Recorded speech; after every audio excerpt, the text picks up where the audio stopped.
Buenas.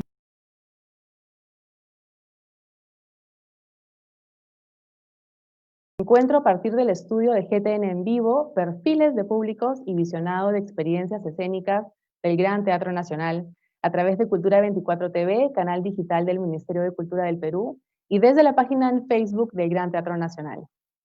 Mi nombre es Melissa Giorgio, soy coordinadora del área de públicos del Gran Teatro Nacional y moderaré esta mesa virtual, gratamente acompañada de 4 profesionales, gestores entusiastas y apasionados por su trabajo con los públicos de la cultura. Cada uno, por supuesto, desde sus propias especialidades y organizaciones. Ellos son Santiago Alfaro, director de la Dirección General de Industrias Culturales y Artes del Ministerio de Cultura del Perú; Javier Ibacache, jefe de la Unidad de Programación y Públicos del Ministerio de las Artes, las Culturas y el Patrimonio de Chile; Patricia Villanueva, curadora de proyectos educativos y contenidos digitales del Museo de Arte de Lima, Mali; y Domingo Seminario, director de operaciones y experiencias del usuario de la plataforma digital Join Us. Bueno, antes de iniciar en una primera ronda de participación para luego dar paso a las preguntas del público, como las que surjan, por supuesto, entre nosotros durante esta conversación, quiero contarles, para quienes aún no nos conocen, que el Gran Teatro Nacional, GTN para los amigos, fue inaugurado en 2012 con la visión de ser una institución pionera en el desarrollo de las políticas culturales del Estado, enfocadas en la difusión de las artes y la formación de públicos. Entendiendo este concepto como un proceso de aprendizajes continuos, como una metodología que se forma de manera particular según el contexto y el espacio cultural en donde se apueste por desarrollarse. La formación de públicos es para nosotros una gran estrategia que nos permite llegar a las personas y mostrarles o recordarles de una manera sencilla, amigable e interesante que las artes escénicas y musicales forman parte de su vida o que pueden ser parte de ella, y que al serlo, al permitirse descubrirlas con emoción, se van a procurar experiencias únicas, felices, provocadoras y sobre todo provechosas. El programa de formación de públicos del Gran Teatro Nacional, dirigido expresamente a la comunidad escolar hace 8 años atrás, nos ha permitido insertar en la memoria y en el corazón de más de 230.000 niñas, niños y adolescentes peruanos experiencias como espectadores activos, participantes, críticos y reflexivos en más de 400 actividades educativas gratuitas cada año. Viendo el potencial y los maravillosos resultados que logramos con este programa, GTN adopta la visión de públicos como modelo de gestión. Y eso significa tomarse el tiempo de identificar a sus públicos, conocerlos, estudiarlos, aprender de ellos y entonces programar espectáculos y crear contenidos que te permitan responder a sus intereses, necesidades e inquietudes, pero también proponerles y consensuar contenidos afines y en común. Lo que hacemos desde cada una de las áreas de este teatro es contribuir a generar experiencias artísticas que resulten significativas y transformadoras para todos los ciudadanos. Hoy, en este nuevo escenario, no hemos bajado la guardia y por el compromiso que tenemos con nuestros públicos y con aquellos a quienes queremos recibir, pero aún no nos conocen, nos volvimos también virtuales. Y esto no desdice la naturaleza presencial de las artes escénicas y musicales, sino, y como lo venimos aprendiendo a diario, es un nuevo camino y un nuevo aprendizaje. GTN en vivo, tema del estudio, es una plataforma digital que pone a disposición del ciudadano la producción artística del teatro desde el año 2012 de manera abierta y gratuita. Y debo invitarlas a que puedan acceder a este estudio desde la página web del teatro, colocando en el navegador granteatronacional.pe y en la sección programas van a encontrar inmediatamente el estudio de públicos. Esta conversación girará en torno a las reflexiones de nuestros invitados en relación al estudio y sus primeras impresiones sobre las dinámicas en torno al uso de plataformas digitales de creación y difusión de contenidos audiovisuales de carácter escénico. Intentamos, por supuesto, con esto contribuir a la reflexión e invitar a más organizaciones culturales a que observen, conozcan y se relacionen mucho más con sus públicos, pero también, y creo sobre todo, a que se interesen por medir las experiencias culturales con sus públicos en sus organizaciones, grupos o asociaciones. En el actual contexto, pareciera que dar espacio al entorno digital desde nuestras organizaciones culturales como estrategia para mantener la relación con los públicos evidenciaría aún más la brecha de desigualdad en la participación cultural en nuestro país. Surge, por tanto, la sensación de estar frente a un cambio de paradigma que nos exige resolver con celeridad en un escenario de incertidumbre. Para ubicarnos en este contexto, quiero presentar en primera instancia a Santiago Alfaro, director de la Dirección de Artes e Industrias Culturales del Ministerio de Cultura. Buenas noches. Gracias, Melissa, y gracias también a Domingo, a Javier, a Patricia por aceptar esta invitación. El objetivo que se ha buscado con hacer esta presentación no es solamente poner en discusión el contenido estricto del estudio, sino poner en el centro del debate alrededor de la gestión cultural y de las políticas culturales a los públicos. Hemos sido históricamente, digamos, ofertacéntricos, ¿no? Tanto los productores, los gestores, en general, los que estamos discutiendo en el mundo del ecosistema de la cultura, nos hemos centrado en pensar cómo, digamos, producir, cómo crear, pero poco sobre cómo se recepcionan esas obras, quiénes son los que la consumen, bajo qué condiciones, una serie de preguntas que a lo largo de las últimas décadas han ido posicionándose en el mundo, especialmente inicialmente de los museos y de los teatros, pero ahora ya como es visto como un enfoque transversal en la gestión y en la política cultural contemporánea. Desde el Ministerio de Cultura consideramos que digamos, por la importancia que tiene acercarnos a los públicos, como ha dicho Melissa, estudiarlos, comprenderlos, interactuar con ellos, co-crear, las múltiples maneras como se puede interactuar, se pueden llegar a tener impactos más significativos en el desarrollo humano, ¿no? En el desarrollo de las instituciones, primero porque se van a poder cumplir objetivos, pero también en el desarrollo de las personas, ¿no? Tanto de los mismos públicos como de los mismos productores y creadores. Entonces, la invitación de poner el público en el centro es un mecanismo, una manera, un camino, una vía que nos lleva a tener políticas, digamos, propuestas de gestión cultural con mucho más capacidad de transformación social y en general, cumplimiento de finalmente la multidimensionalidad que tiene la cultura, ¿no? Podemos con esto llegar a tener efectos tanto en lo social, en lo económico, como en la misma producción creativa, ¿no?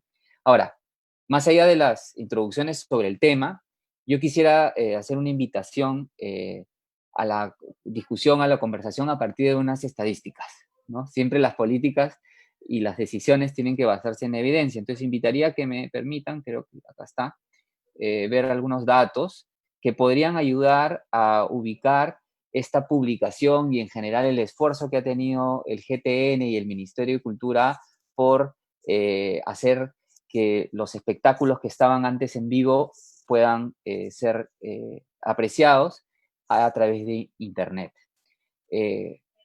¿Cuál es la situación? La principal tendencia, según las encuestas que maneja el Instituto Nacional de Estadística e Informática en el Perú, una de las principales tendencias es el del incremento del consumo de contenidos culturales en Internet.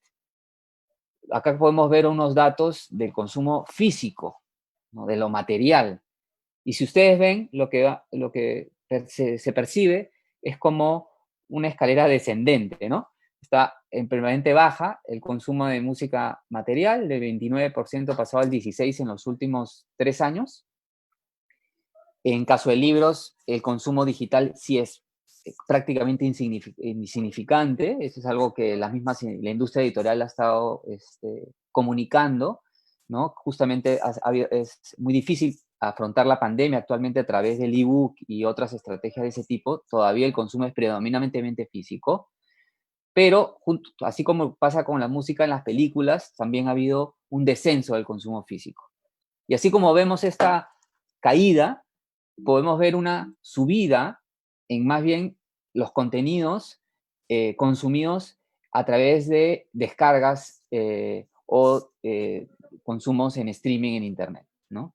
Bueno, caso de libros, se repite la misma tendencia, prácticamente no hay cambios en los últimos años, pero de películas hay un incremento, digamos, absolutamente importante, ¿no? De unos 9 puntos, ¿no?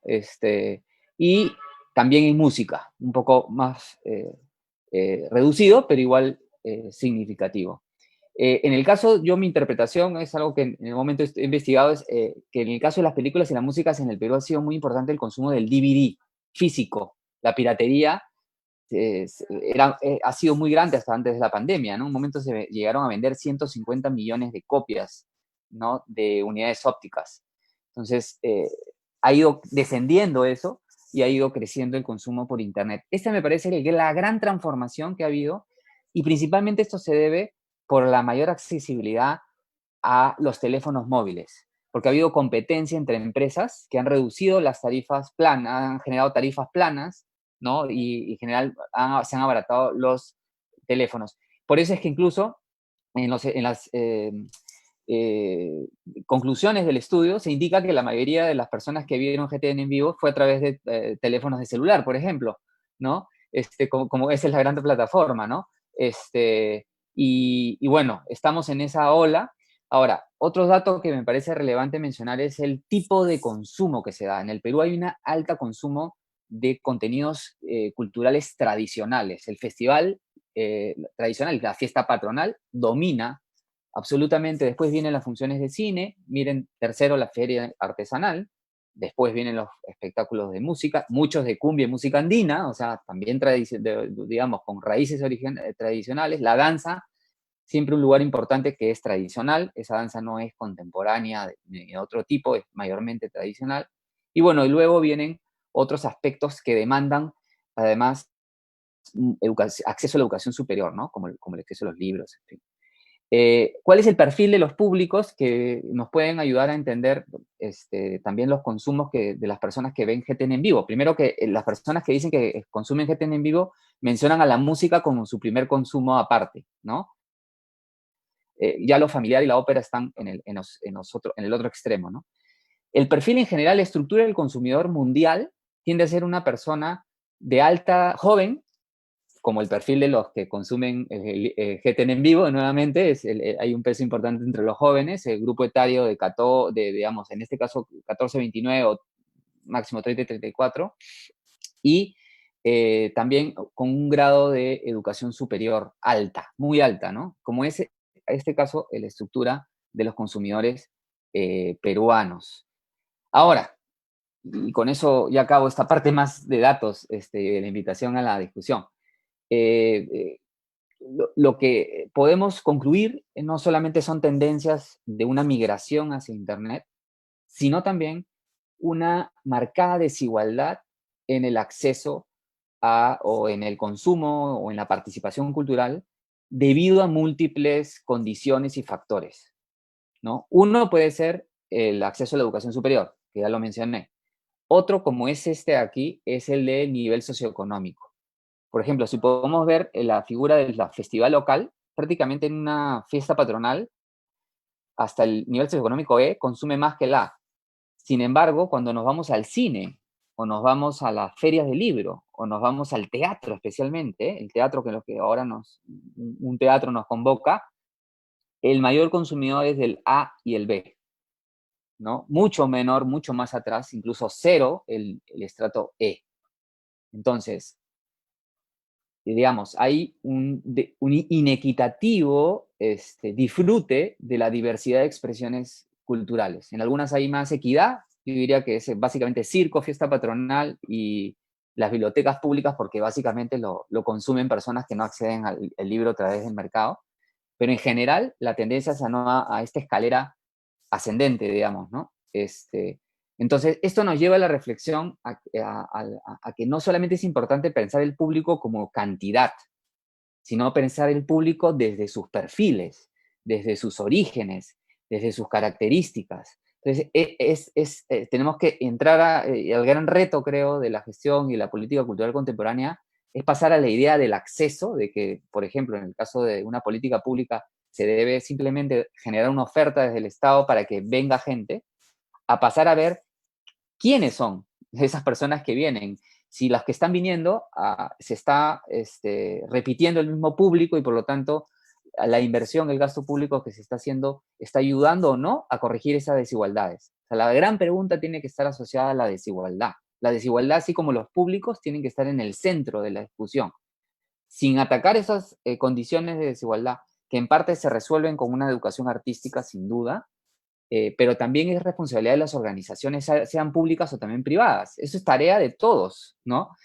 Todos podemos, con los pocos recursos que se puede tener, buscar conocer el público, saber a quiénes nos dirigimos, planificar los segmentos a los que queremos llegar y tratar, por ejemplo, contribuir a que eso se corrija y que más personas puedan tener acceso a una diversidad de expresiones culturales. Entonces, el mundo de los públicos nos genera muchos retos, tanto para, no solamente para digamos, la gestión pública y los servidores públicos como nosotros, que tenemos que estar, nuestra misión es justamente luchar contra esa desigualdad, sino para cualquier organización que realmente quiera tener una relación duradera con los públicos, ¿no? Requiere de ese conocimiento necesario y también de identificar cuáles son los factores de esa desigualdad que, bueno, los estudios normalmente se han centrado en el tema del capital cultural. La cultura es digamos, es un campo vinculado a la acumulación de experiencias, la acumulación, ¿no? Y ese trabajo de que se acumulen múltiples tipos de experiencia es una gran tarea para la sociedad en su conjunto, porque no solamente se beneficia el que ve un espectáculo, sino que adquiere unas habilidades blandas, adquiere una serie de otros, digamos, desarrollos personales y sociales, tienen otros impactos que generan externalidades positivas en la sociedad. Bueno, con eso simplemente lo quería decir como introducción. Finalmente quisiera agradecer bueno, a Mauricio Salas, a Melissa Giorgio, a Claudia Manrique especialmente, pero a Gabriela Aguayo, a Carla Palomares, a Daniel Sánchez, quienes han intervenido directamente en esta publicación, pero también a la dirección, digamos, a todo el GTN, sin duda, pero también a la dirección de elencos nacionales, porque es esa dirección y son los 6 elencos nacionales, la Orquesta Sinfónica Nacional, el Coro de Niños, el Coro Nacional, la Orquesta Sinfónica Juvenil Bicentenario, el Ballet Nacional y el Ballet Folclórico Nacional. Esos 6 elencos del Estado peruano han exhibido su creatividad y su capacidad, los 6 directores que los dirigen, a través del GTN en vivo. También una felicitación a la Dirección de Artes del Ministerio de Cultura, que a través de Cultura 24, que es la plataforma que nos agrupa, también ha contribuido a poder pasar de la presencialidad al mundo digital. Entonces, aquí había un trabajo en conjunto del Ministerio de Cultura, que es necesario tener siempre intersectorial y generar vínculos internos y bueno, la idea es hacerlo con otros sectores y por eso hemos invitado también a Patricia, que viene de los museos, a Domingo, que viene de otros ámbitos múltiples, y claro, y Javier, que es una persona que ha influido tanto en la GTN, en la discusión latinoamericana sobre públicos. Entonces, les reitero también, no solamente a los que han intervenido en la publicación, sino a ustedes por estar aquí, un agradecimiento por este tiempo y bueno, bienvenidos. Gracias. Gracias, Santiago. Solamente para precisar y agradecerte que hayas mencionado, por supuesto, el equipo de GTN. Yo soy solo un elemento aquí. Si hubiera habido la posibilidad, este Zoom efectivamente lo utilizaríamos para 100 personas. Sí, efectivamente, este estudio no es el primero. Nosotros ya tenemos 3 estudios de públicos para el Gran Teatro Nacional, sino que este es el primero hecho íntegramente por el equipo del GTN. Y creo que eso también es digno de aplaudir, es digno de replicar también, porque también este conversatorio como el estudio es una invitación a, como lo he mencionado en la introducción, a que otras organizaciones piensen en la importancia de medir, de sistematizar sus experiencias y sobre todo compartirlas. Es vital. Y para precisar brevemente, antes de darle por favor la palabra a Javier, efectivamente tú has mencionado que somos ofertacéntricos y por supuesto sí siento que por muchos años, desde las artes escénicas, pero por supuesto también si hablamos de manera más general, más macro, desde la cultura, siempre nos hemos enfocado en el producto. Y desde lo escénico y musical siempre prestos a llegar al estreno, a llegar al día de la presentación, al día de la exposición, y, y no nos hemos enfocado tanto en el enfoque de mercado, en el enfoque de persona, ¿no? Y entonces esperamos simplemente a ver que llegue la gente. Y entonces la experiencia nos ha enseñado a que la visión de públicos y el pensar en los públicos y trabajar estrategias para captar a los públicos tiene que ser desde el día 1, no esperar a tener todo el producto para recién pensar en ellos. Y efectivamente, para precisar sobre los datos que has mencionado sobre el estudio, sí, 1 de cada 3 personas tiene problemas de conectividad, por ejemplo, eso es un 60%, 30% tiene dificultades para ubicar el link de transmisión de GTN en vivo, 62% de los participantes nos han visto desde celulares Android. Y sobre los grupos etarios, efectivamente, el 62% es población joven de 18 a 34 años. Y entonces, ¿de qué nos sirve compartir con todos ustedes la data recogida, el análisis? Pues para pensar en estrategia, para pensar en qué vamos a hacer. Y por eso la importancia de la investigación y de la medición. Y entonces solamente para esbozar algunas respuestas, que por supuesto intento que también sean debatidas en la mesa virtual, es que el pensar en que la mayoría de usuarios nos han visto por celular, nos hace pensar en nuevos formatos. En que si nosotros pensábamos en que íbamos a grabar un espectáculo o una muestra en planos generales, de pronto ya no lo es tanto, de repente es pensar en planos cortos, en planos más cercanos, y eso también nos invita a pensar en lenguajes audiovisuales particulares para nuestros productos escénicos y culturales dentro de esta plataforma digital. Lo que también nos lleva a pensar en las nuevas formas de comunicarnos con los públicos en estas plataformas. Es distinto el discurso que tú escribes en un programa de mano, en una guía, al discurso que tienes que manejar, ese texto que tienes que manejar para el post en Facebook, para la página web, para el landing y una serie de cosas más, ¿no? Y para terminar, sobre la precisión del grupo etario, que la mayoría, el 62% es 18 a 34 años, desde el teatro, y porque el teatro tiene 6 programas dirigidos a públicos específicos, y uno de ellos es Grandes Audiencias, que pertenece al departamento de comunidad, nos importan los adultos mayores, y queremos que más adultos mayores y más adultas mayores accedan y que participen y que se incremente su consumo o su participación cultural. Y entonces, ¿qué vamos a hacer para que el adulto mayor pueda tener acceso a contenidos escénicos, culturales, audiovisuales? Y entonces hemos pensado en generar tutoriales para ellos. Y entonces es eso, es ese juego, es medir, sistematizar, compartir, analizar, estudiar, para tomar nuevas decisiones y seguir el camino. Bueno, ahora quiero darle el paso a nuestro querido Javier Ibacache, amigo de la casa. Javier es crítico y programador de artes escénicas, periodista y licenciado en comunicación social de la Universidad de Chile. Fue impulsor del programa Escuela de Espectadores en Chile, director de programación y audiencias del Centro Gabriela Mistral GAM y director de programación de Espacio Diana. Desde 2018 es jefe de la Unidad de Programación y Públicos del Ministerio de las Culturas, las Artes y el Patrimonio. Y ha dirigido estudios de audiencias para proyectos y espacios de artes escénicas y musicales, y es docente en programas de posgrado de gestión cultural. Javier. Muchas gracias, Melissa. Muchas gracias, Santiago. un gusto estar con Patricia y con Domingo compartiendo esta conversación. Creo que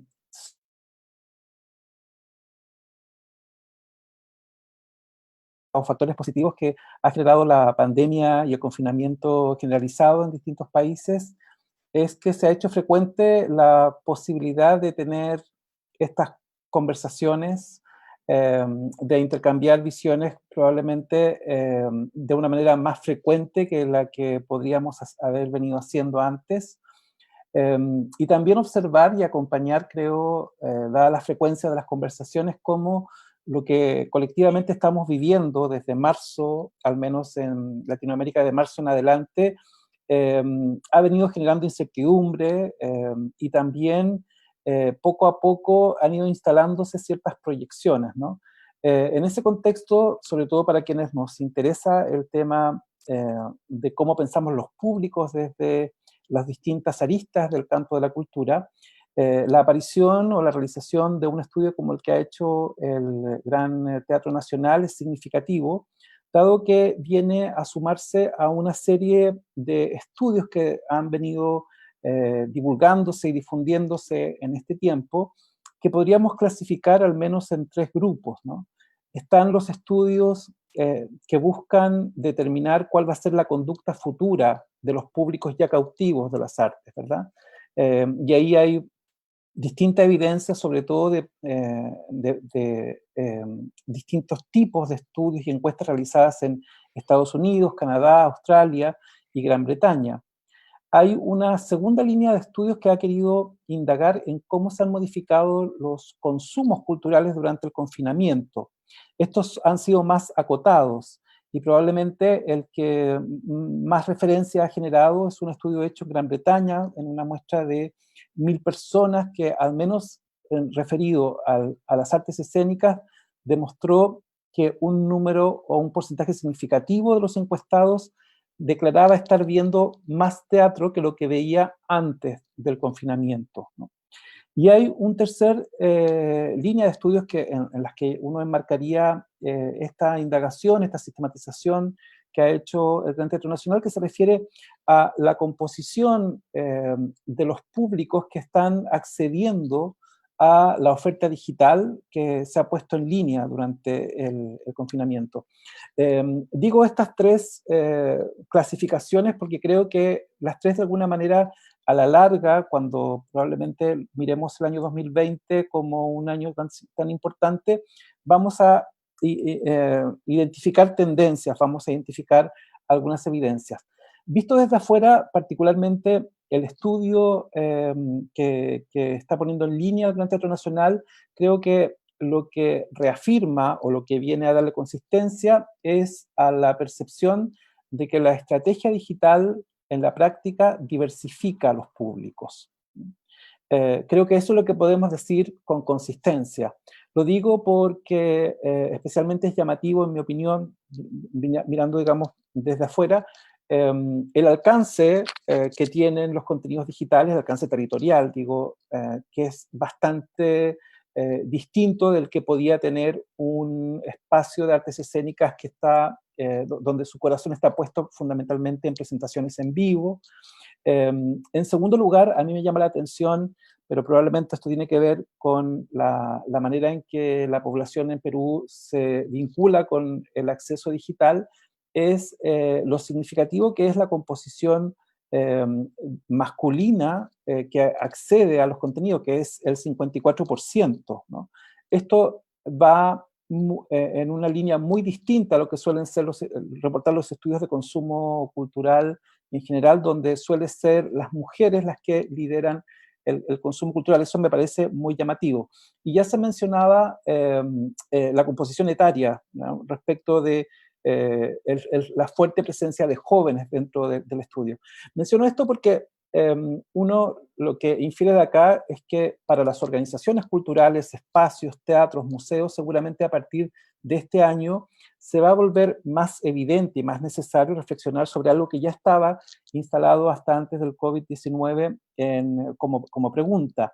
La diferencia entre las audiencias digitales y los públicos presenciales, ¿no? Creo que este estudio reafirma esa diferencia, que nos lleva a preguntarnos qué estrategias entonces son aplicables para uno y otro grupo.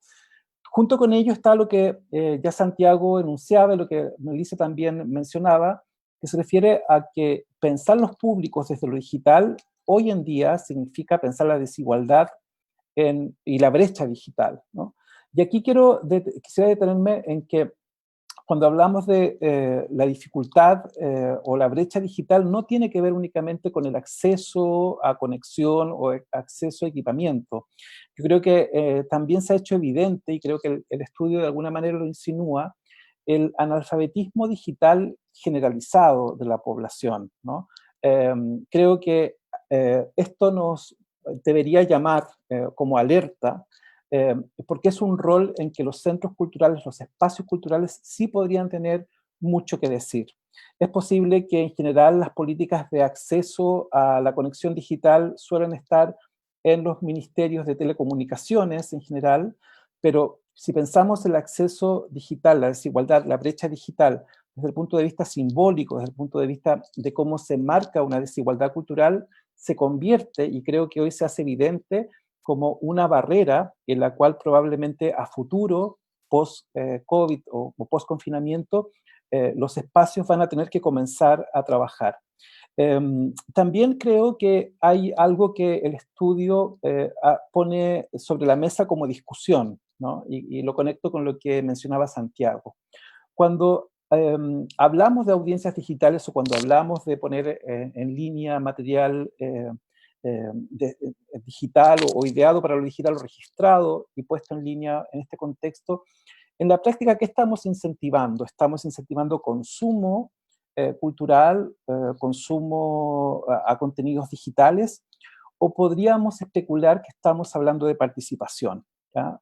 Lo comento porque ha habido una confusión allí en equiparar, por ejemplo, automáticamente que participar sería interactuar a nivel digital. Yo creo que esa es una discusión que probablemente se va a abrir y me parece muy necesaria, porque tener esa discusión va a significar también preguntarse por cuáles son las estrategias digitales que podrían adoptar o desarrollar las organizaciones a futuro.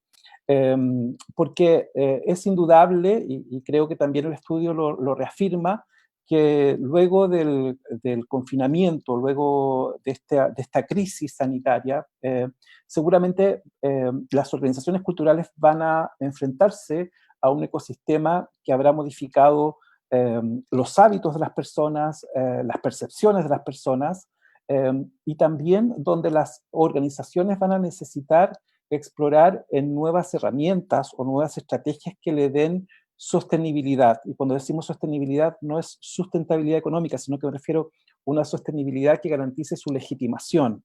Yo creo que es indudable que de ahora en adelante las organizaciones culturales van a necesitar una estrategia digital, más allá de la estrategia probablemente de marketing digital que podían ya tener o de uso de redes sociales. Significa repensar entonces la organización probablemente, significa repensarla desde los públicos, como ya se decía, pero también repensarla en cómo se incorpora esta dimensión.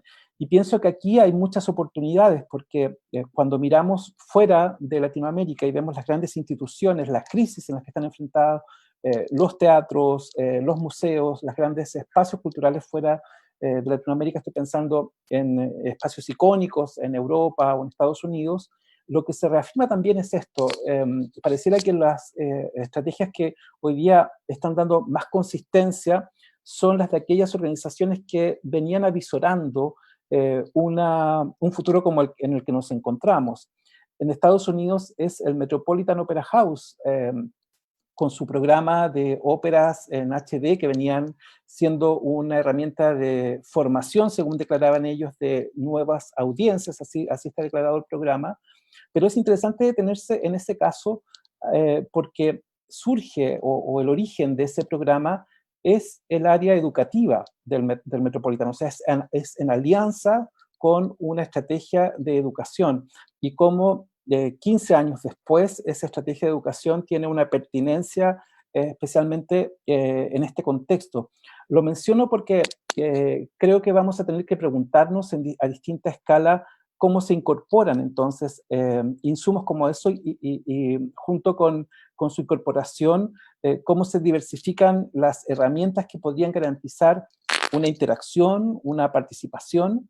Por último, yo tengo la impresión, entendiendo que la oferta digital hoy día es abrumadora en gran medida y que estamos junto con muchas conversaciones, también estamos siendo muy seducidos corrientemente con transmisiones, con una oferta significativa de contenidos. Tengo la impresión de que luego de este confinamiento vamos a necesitar pensar en los públicos como públicos curadores.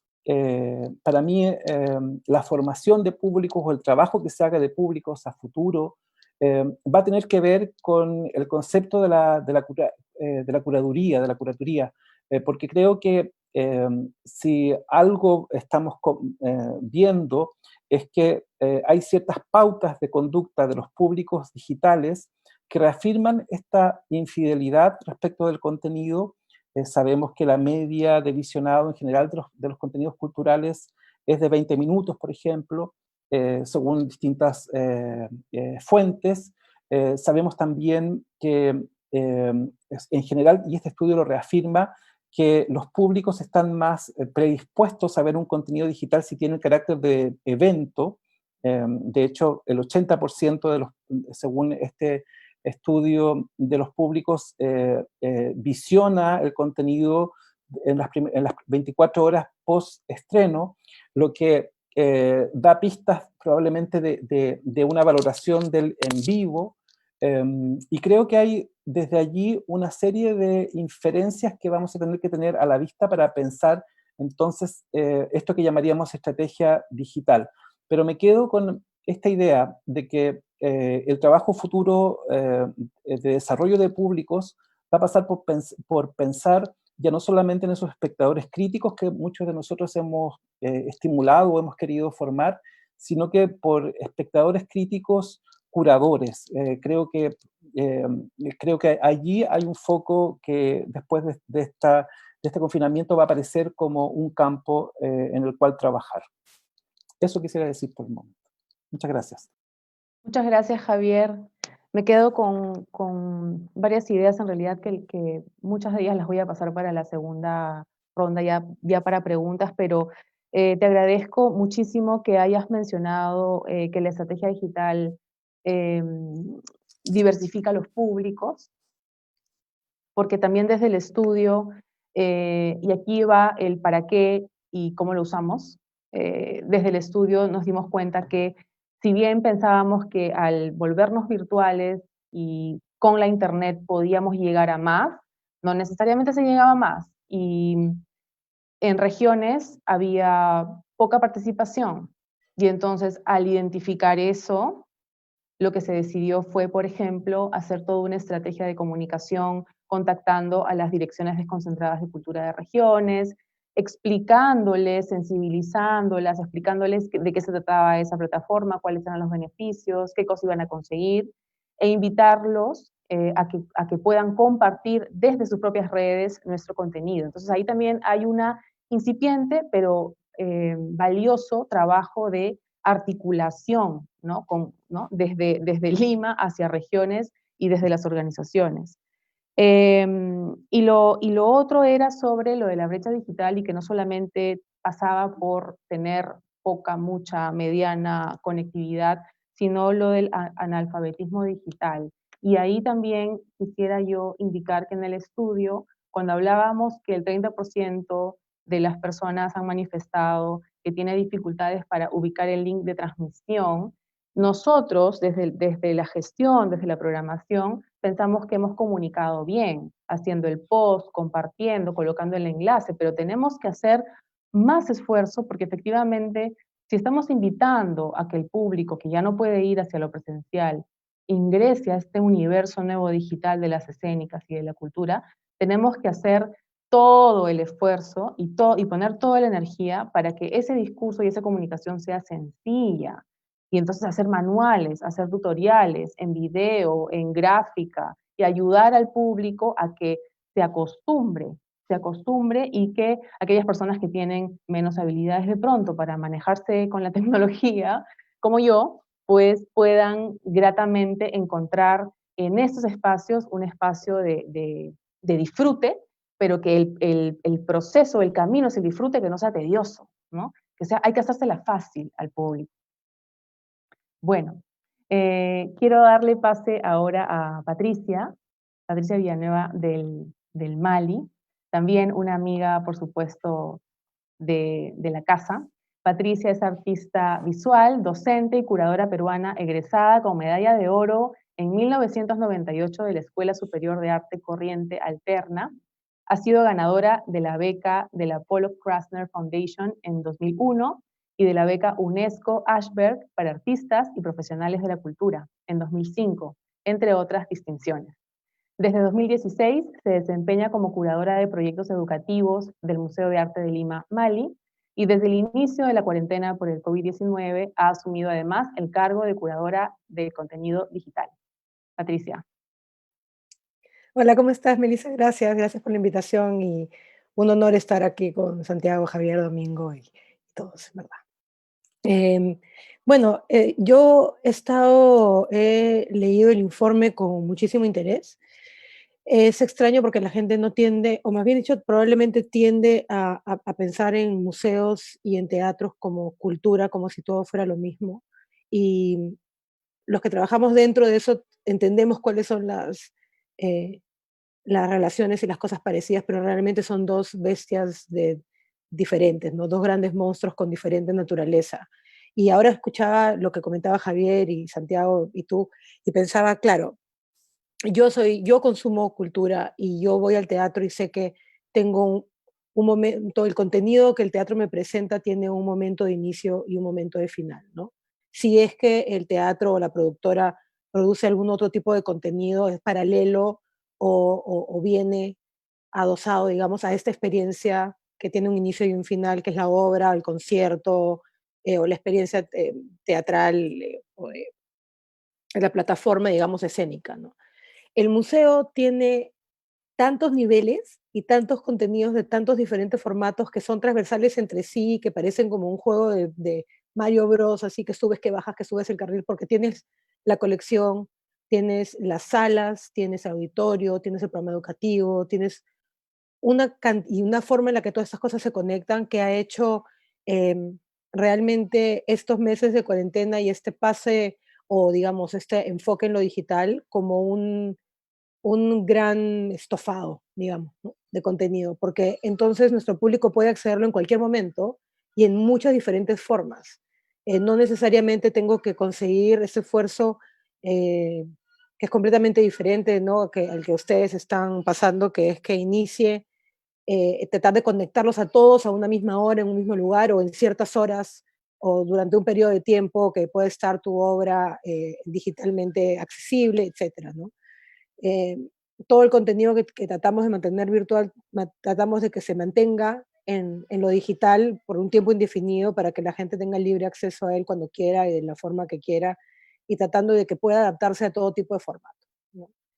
Ahora, el Mali, que bueno, todos lo conocen, pero quien no lo conoce, es un museo privado, no es un museo público, es un museo que ha sido fuertemente afectado por la cuarentena y por la pandemia, un museo que depende mucho de su área de cursos, tenemos un número enorme de cursos para diferentes edades, que además es un ingreso que mantiene al museo, básicamente, pero además, obviamente, las salas, la taquilla de la colección, las exposiciones que se han quedado sin inaugurar, el teatro, el auditorio, las conferencias, el café, la sala de educación, los grupos escolares, etcétera, todo simplemente entró en una especie de em, dimensión en pausa, ¿no?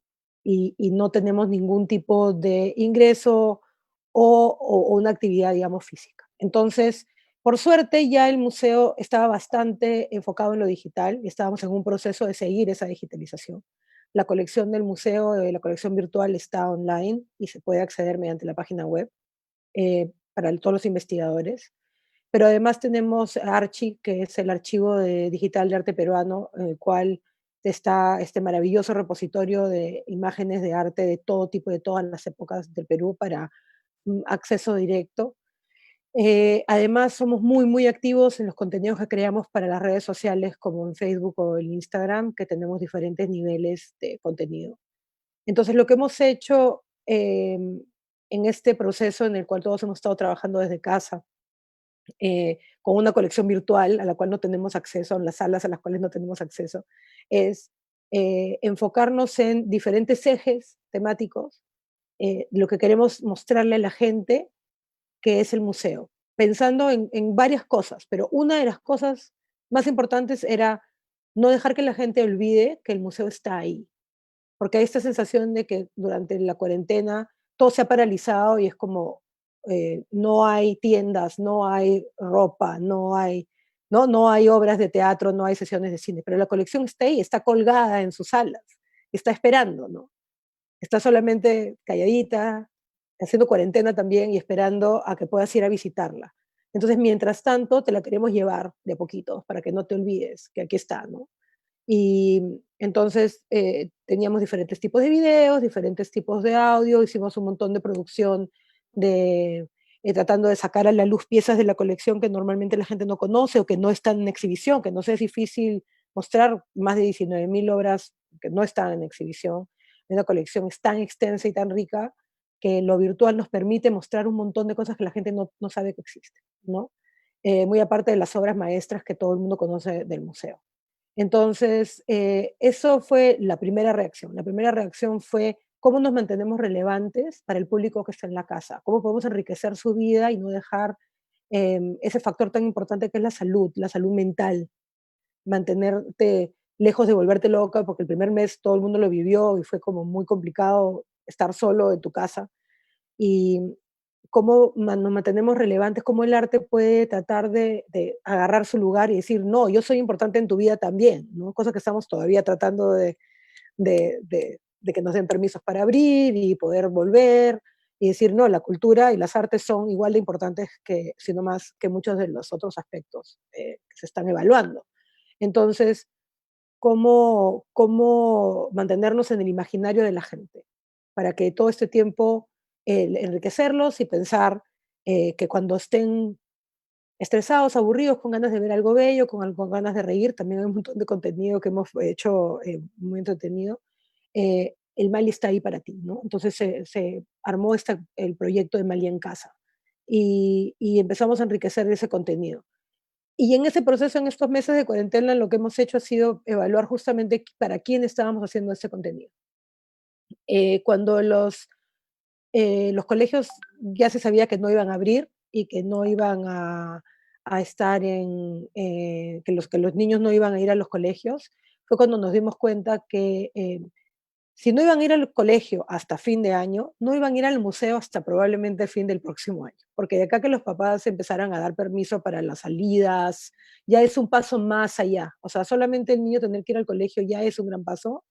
Imagínate de ahí dejar que el colegio lo lleve a un tercer lugar.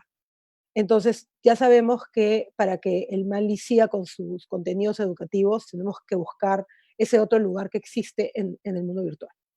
Entonces estamos esperando que nos permitan entrar al museo para empezar a complementar ciertos contenidos y hacer ciertas filmaciones para poder empezar a ofrecer a los colegios visitas virtuales, recorridos virtuales con mediadores en diálogo directo con los chicos, como si fuera un FaceTime, digamos, entre el mediador, entre que los alumnos nos pueden decir, quiero ver ese cuadro, y nosotros parar frente a ese cuadro y decir, ese cuadro, y poder conversar como si estuviéramos en la sala. Tratar de hacerlo lo más cercano posible. Pero también volviendo a una palabra que a mí me gusta mucho y si no estoy mal, creo que salió a la luz en un encuentro en Chile hace como un año donde estaba Javier, que es el produsuario, ¿no? Que también lo mencionó Santiago. Es la idea del usuario que no es pasivo y que no solamente se sienta y observa. Hay una idea del museo como este lugar en el que solamente ves y tú solamente observas. Y el MAL ya hace mucho tiempo que viene trabajando estrategias para que el visitante también sienta que afecta al museo, que el museo se deja afectar por él y que produce junto a él. Y queremos buscar maneras en las cuales estas visitas virtuales que se van a ofrecer probablemente para el segundo semestre haya más interacción desde el punto, o sea, usarlo virtual para que el alumno y el profesor tengan más control sobre la visita.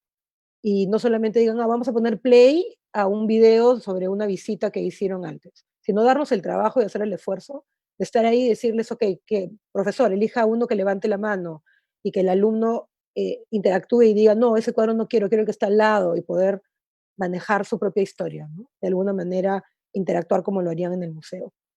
Entonces, esa es una de las cosas que hemos estado pensando, pero al mismo tiempo el museo en sí ha empezado un gran proyecto de digitalización para seguir adelante con un plan completo para alinear todas estas plataformas. El diseño de la nueva web, que también es mucho más basado en el usuario y en lo que buscan. Yo hace un rato estábamos conversando y decía que todo el trabajo de públicos que nosotros hemos hecho en estos años, ahora analizándolo, a mí realmente no me sirven de nada. En este contexto en el que hemos estado produciendo todo este contenido dentro de la cuarentena para las plataformas digitales, hemos tenido que pensar en otro tipo de usuarios, en un usuario que está buscando otro tipo de producto, otro tipo de experiencia, que se incluye en esta experiencia también un asunto de salud, un asunto de bienestar, de las artes como una herramienta de salud mental. Em, el saber que el mundo de afuera sigue siendo bello, que por más que uno siente miedo, el museo está ahí esperando para que cuando sea seguro vengas y te muestre de nuevo eh, toda esta belleza y todas estas reflexiones que pueden existir acerca del mundo. Eh, también ser una fuente una fuente de información para todos estos docentes que necesitan nutrir su contenido desde su hogar. Y es por eso que Archi ha sido tan importante. No sé si puedo yo compartir una página, no sé si tengo capacidad de compartir pantalla, pero les quería compartir Sí, sí rapidito. puedes. eh, Espero que no salgan fotos de mi gato, no, ya. Eh, solamente, esto es data muy, muy directa, no es una presentación, sino es solamente para que vean Archi, que es el repositorio de imágenes de arte digital. Desde que se inauguró, desde que se abrió, digamos, al público, el 1 de enero de 2016 hasta el 31 de diciembre del 2019, tuvimos 122.900 usuarios. Solamente del 16 de marzo al 25 de junio hemos tenido 63.910. O sea que en los 4 meses, digamos, durante la pandemia, hemos logrado la tercera parte de visitas y la mitad de usuarios que lo que ha obtenido la página desde su creación en el 2016. Y la razón y la fuente de ingresos y la búsqueda de derechos para utilizar las imágenes en diferentes plataformas es básicamente educativo, tanto de alumnos buscando imágenes para hacer sus trabajos, profesores para preparar sus contenidos, o el programa Aprendo en Casa, que hemos estado además trabajando, empezando a aportar con imágenes para los contenidos que está diseñando el Ministerio de Educación, para el programa de lecciones en las plataformas para la casa. Entonces, y volviendo un poco a lo que ya también se comentó, sobre todo con qué se conectan, casi el 30% del teléfono, ¿no? Y muy pocos de una tablet, y bueno, la mayoría siempre desde el desktop. Pero el teléfono es una herramienta vital, y hablando justamente de esos formatos, hemos tenido que pensar qué imagen usar, cómo, en qué contenido se va a ver bien en el teléfono, es legible para alguien que tiene un teléfono no de última generación, algo que no demore en cargar, que no necesites una conexión de internet súper fuerte. Después, ¿cómo llegan a Archie? El 73% llega orgánicamente. ¿Eso qué quiere decir? Que no estamos haciendo bien nuestro trabajo de que la gente conozca más a Archie, porque solo un 18.4% lo busca directamente. En lo demás probablemente buscan en Google foto de funerales de Atahualpa y les sale el link de Archie, y es por eso que conocen la página y terminan entrando.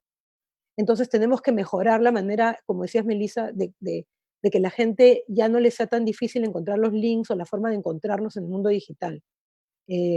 Por eso tenemos que hacer que todas estas plataformas que estamos desarrollando se linkeen de una manera directa, fácil y basada en un usuario que no necesariamente es tech savvy y que no estaba preparado para esto, pero ahora resulta que tiene que hacerlo. No tenemos que hacerle la vida más fácil, no más difícil, ¿no? Entonces, bueno, nada, el museo está a punto de ya decidir cuándo abrir y con qué contenido abrir al público y las maneras y los protocolos para abrir. Pero eso no es retroceder a cómo era todo antes de la cuarentena. Ese mundo ya no existe o ya no existe como lo recordamos en el museo. No, eso no va a debilitar el esfuerzo que le estamos poniendo a lo digital. Obviamente la experiencia museal directa no la quita nadie, pero tenemos que crear no tratar de replicar la del museo, sino crear otra experiencia digital que la complemente, ¿no? Y creo que eso es más o menos hacia donde tenemos que ir todos. Gracias, Patricia. Me quedo con un par de cosas súper importantes. La primera, qué importante es trabajar, pensar, estudiar la experiencia de los públicos en el espacio cultural, la experiencia, ¿no? Y tú extrañas, y quienes conocemos el Mali, todos los servicios que están alrededor de la muestra. Hay cualquier cantidad de servicios y entonces todo lo hace cada vez más presencial. Esta tarea que de pronto ahora tenemos de llevarte las cosas a tu casa, ¿no? Siempre hemos esperado que vengas y ahora tenemos que entrar a tu espacio y no hemos estado preparados para tener el recurso. No digo hago esto, pero no es dinero, el recurso, el video, la grabación. Y si la teníamos, nos ha pasado, quizás también a ti, nos ha pasado desde el teatro que los formatos no calzan quizás con ciertas demandas de pronto de aprendo en casa. Y entonces tenemos que reformular formatos. Es una gran oportunidad, pero nunca pensamos, nosotros desde formación de públicos nunca sentimos la necesidad de grabar absolutamente todas las experiencias. Si lo hubiéramos hecho, quizás hoy tampoco nos serviría tanto, porque hubiéramos plantado 3 cámaras, hubiéramos registrado, pero hoy necesitamos narrar esa experiencia para que conecten más con un público que no está viviéndolo, no está en lo presencial, está desde su casa, y ahora hay una serie de variables que también interfieren. Además, nunca hemos pensado en una estandarización, digamos. Para nada. A veces un conversatorio se ha grabado del teléfono para hacer el Así Facebook es. Live y Para nunca se nos nosotros, ocurrió. como evidencia, pero nunca hemos pensado en el público, en ese aspecto. Y lo último es, claro, y que incluso también lo extrapolo con algo que mencionó Javier, ¿no? Hay como etapas. Estamos viviendo en una etapa en la que todos los espacios culturales nos estamos cogiendo de nuestros archivos, qué es lo que podemos compartir con el público. Gracias a Dios, desde el Ministerio de Cultura tenemos un canal como Cultura 24 TV, que registra y narra todas las actividades del ministerio, incluidas las del teatro. Y en alianza también con TV Perú, eso es lo que podemos brindarles ahorita en este momento, que no podemos volver al teatro, a grabar nuevos productos para el público, es lo que les estamos dando a través de GTN en vivo. Gracias, felizmente, que lo tenemos. Pero también es un súper aliado, es un gran esfuerzo el que se hace siempre, y qué bueno que lo tenemos. Y después la segunda fase va a ser la creación de contenidos audiovisuales, escénicos, culturales para los públicos que están en casa. Entonces hay mucho por hacer. Quiero darle, por favor, ahora sí la palabra a Domingo Seminario. Domingo es arquitecto de profesión por la Universidad Peruana de Ciencias Aplicadas y posee una maestría en procesos de diseño por la IED, Instituto Europeo de Diseño de Madrid. Cofunda Joinas en el año 2013, plataforma web y móvil que permite a usuarios y empresas crear, difundir, cobrar y gestionar eventos culturales. Tiene el fabuloso encargo de contarnos sobre el reto que supone la conversión digital para las empresas culturales y también las productoras. Adelante, Domingo. Hola, gracias por la invitación y gracias por permitirles contarles un poco lo que estamos pasando también nosotros. Y es interesante porque nosotros estamos de cierta manera, o somos una conexión entre ustedes y el público, estamos al medio, ¿no? Entonces sabemos muy bien cómo viene el público a muchos de los eventos culturales o de entretenimiento. De hecho, me va a tocar casi hacer un resumen porque lo han dicho casi todo, ¿no? Del estudio, pero igual nosotros nacimos, y para la gente que no sabe qué es Joines, es una tiquetera, es una plataforma donde puedes encontrar eventos, somos una agenda cultural de los eventos que existen en la ciudad, si los vendamos, no los vendamos, sean gratuitos o pagados. Entonces, nacimos con una misión de llevarle cultura a las personas y que conozcan todo lo que hay para hacer en la ciudad. Y al mismo tiempo, y justamente viene al tema, es que nosotros queríamos digitalizarla, nacimos como una empresa digital desde el inicio, fuimos 100% digitales. Fue muy difícil justamente llegar al público y conocer este público digital y llegar a ellos y transformar o cambiar un poco la mentalidad que tenían desde el inicio, porque lo que existía era algo tradicional, por así decirlo. Y cuando ibas a comprar una entrada para un evento cultural o de entretenimiento, no sabían quién eras, ¿no? Ibas a la tiquetera, comprabas un cartón y te ibas con tu cartón y no sabían quién eras, cómo te llamabas, cuál era tu apellido, cuál era tu correo electrónico, ni qué más te gustaba. Y creíamos que eso era lo más importante que debían saber justamente las productoras o los organizadores de eventos a futuro, ¿no? Y de hecho fue una de nuestras misiones, conocer exactamente quién era el usuario, quién era la persona que estaba yendo a los eventos y cómo podemos llegar a ellos a través de sus justos intereses para que haya recurrencia también en el consumo de contenido cultural. Y eso va muy ligado a lo que han hecho ustedes justamente con el estudio de públicos. Y nos hemos dado cuenta además que la data que tienen ustedes es muy parecida a la que tenemos nosotros en el histórico de Joinas, de la gente que va a los eventos y de cómo los consume. Los porcentajes de cómo consume la gente, por ejemplo, en los dispositivos, ¿no? Nosotros tenemos más o menos un 75% de personas que consumen el contenido a través de su smartphone. Porque todo el mundo tiene un smartphone en la mano. No todos tienen conexión a Internet, pero casi hay una penetración muy, muy grande de smartphone y de tecnología en nacional, ¿no? En Perú y en casi todos los países. Entonces, casi todos consumen el contenido a través de un celular. Y el otro porcentaje, la mayoría se lo lleva a la computadora, ¿no? Y muy poco porcentaje las tablets, casi muy parecido. Después, en el rango etario también es muy parecido. Nosotros tenemos el 60 o 70% en el rango de edades de 18 a 44 años, y todo lo demás, todo el 25 o 20% que queda, se divide en las otras edades. Obviamente también es porque el público digital está en ese espectro de personas, en ese espectro de edades, y porque hay más gente también en ese rango etario, ¿no? Entonces creo que va un poco de la mano con la cantidad de personas dentro de ese rango y que son un poco más digitalizados. Conforme vaya pasando el tiempo, este público que es digital va a ir siendo el público mayor también, y entonces esos adultos mayores ya van a estar familiares con la tecnología y nuestra tarea va a ser un poco más fácil en cuanto a conseguir que ingresen a esta nueva normalidad de los públicos digitales. De hecho, también han mencionado que si bien ahora con la digitalización el público es más global y tienes pues la penetración a cualquier parte del mundo, tú puedes tener tu contenido en cualquier lugar de la misma manera que lo consume aquí en Perú, alguien en Lima lo puede consumir en España, en Japón o en China, en cualquier lugar. Pero lo difícil es llegar a ellos, ¿no? Y comunicarlo. O sea, no tenemos tampoco la potencia, o nosotros por lo menos, de comunicar lo que tenemos a nivel mundial, porque requiere un músculo de comunicación muy grande, ¿no? Si ya era difícil comunicarlo a nivel local, es mucho más difícil comunicarlo a nivel global. De hecho, nosotros cuando empezó la pandemia, creo que se los conté al inicio, nos fuimos pues de ingresos mensuales normales a cero. La gente dejó de consumir entradas y comprar entradas para eventos y tuvimos que empezar de cero, ¿no? Casi como todos nosotros. Y lo primero que lanzamos fue la plataforma Joinas Live, que justamente es para públicos digitales y empezar a consumir streamings en vivo grabados. Y creemos que ha sido un gran reto, primero porque la mayoría de artistas y de contenidos se lanzó gratuitamente, ¿no? Y que es válido. Entonces la apuesta de nosotros fue justamente no lanzar contenido gratuito, sino contenido pagado en línea, ¿no? Y ya sea en vivo o grabado, como les comenté. Y habían muchos más retos ahí porque si la gente no iba a pagar porque ya tenía muchos contenidos gratuitos, llegar a ellos y que la gente realmente pague por un consumo o consumir productos digitales fue mucho más complicado y sigue siendo muy complicado, ¿no? De cierta manera, todavía es complicado llegar, como has dicho, al público con eventos gratuitos, más complicado es todavía con eventos pagados, pero creo que tenemos que seguir generando ingresos para los artistas y para nosotros también. Entonces, esa fue la diferencia desde el inicio, desde nuestra plataforma, desde Joinas Live, justamente es que los eventos en la mayoría o casi todos son pagados y que la gente tiene que acceder a ellos comprando una entrada. Y creemos que esto se va a mantener en el tiempo. Todas estas tecnologías que han hablado y que también se habla en el estudio de qué va a pasar a futuro con esta nueva normalidad, yo creo que sí se va a recuperar la normalidad en algún momento, no a corto plazo, quizás a mediano o largo plazo.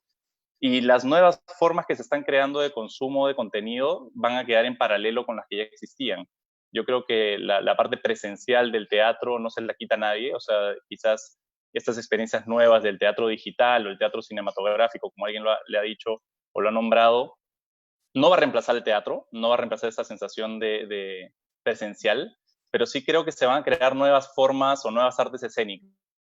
Este teatro en línea no es teatro quizás, ¿no? Porque no estás presencialmente con los actores o no estás ahí viviéndolo en vivo, pero estas nuevas formas de representarlo creo que se van a mantener en el tiempo y se van a crear esas nuevas formas de artes escénicas en el tiempo. Y creo que es algo importante que tenemos que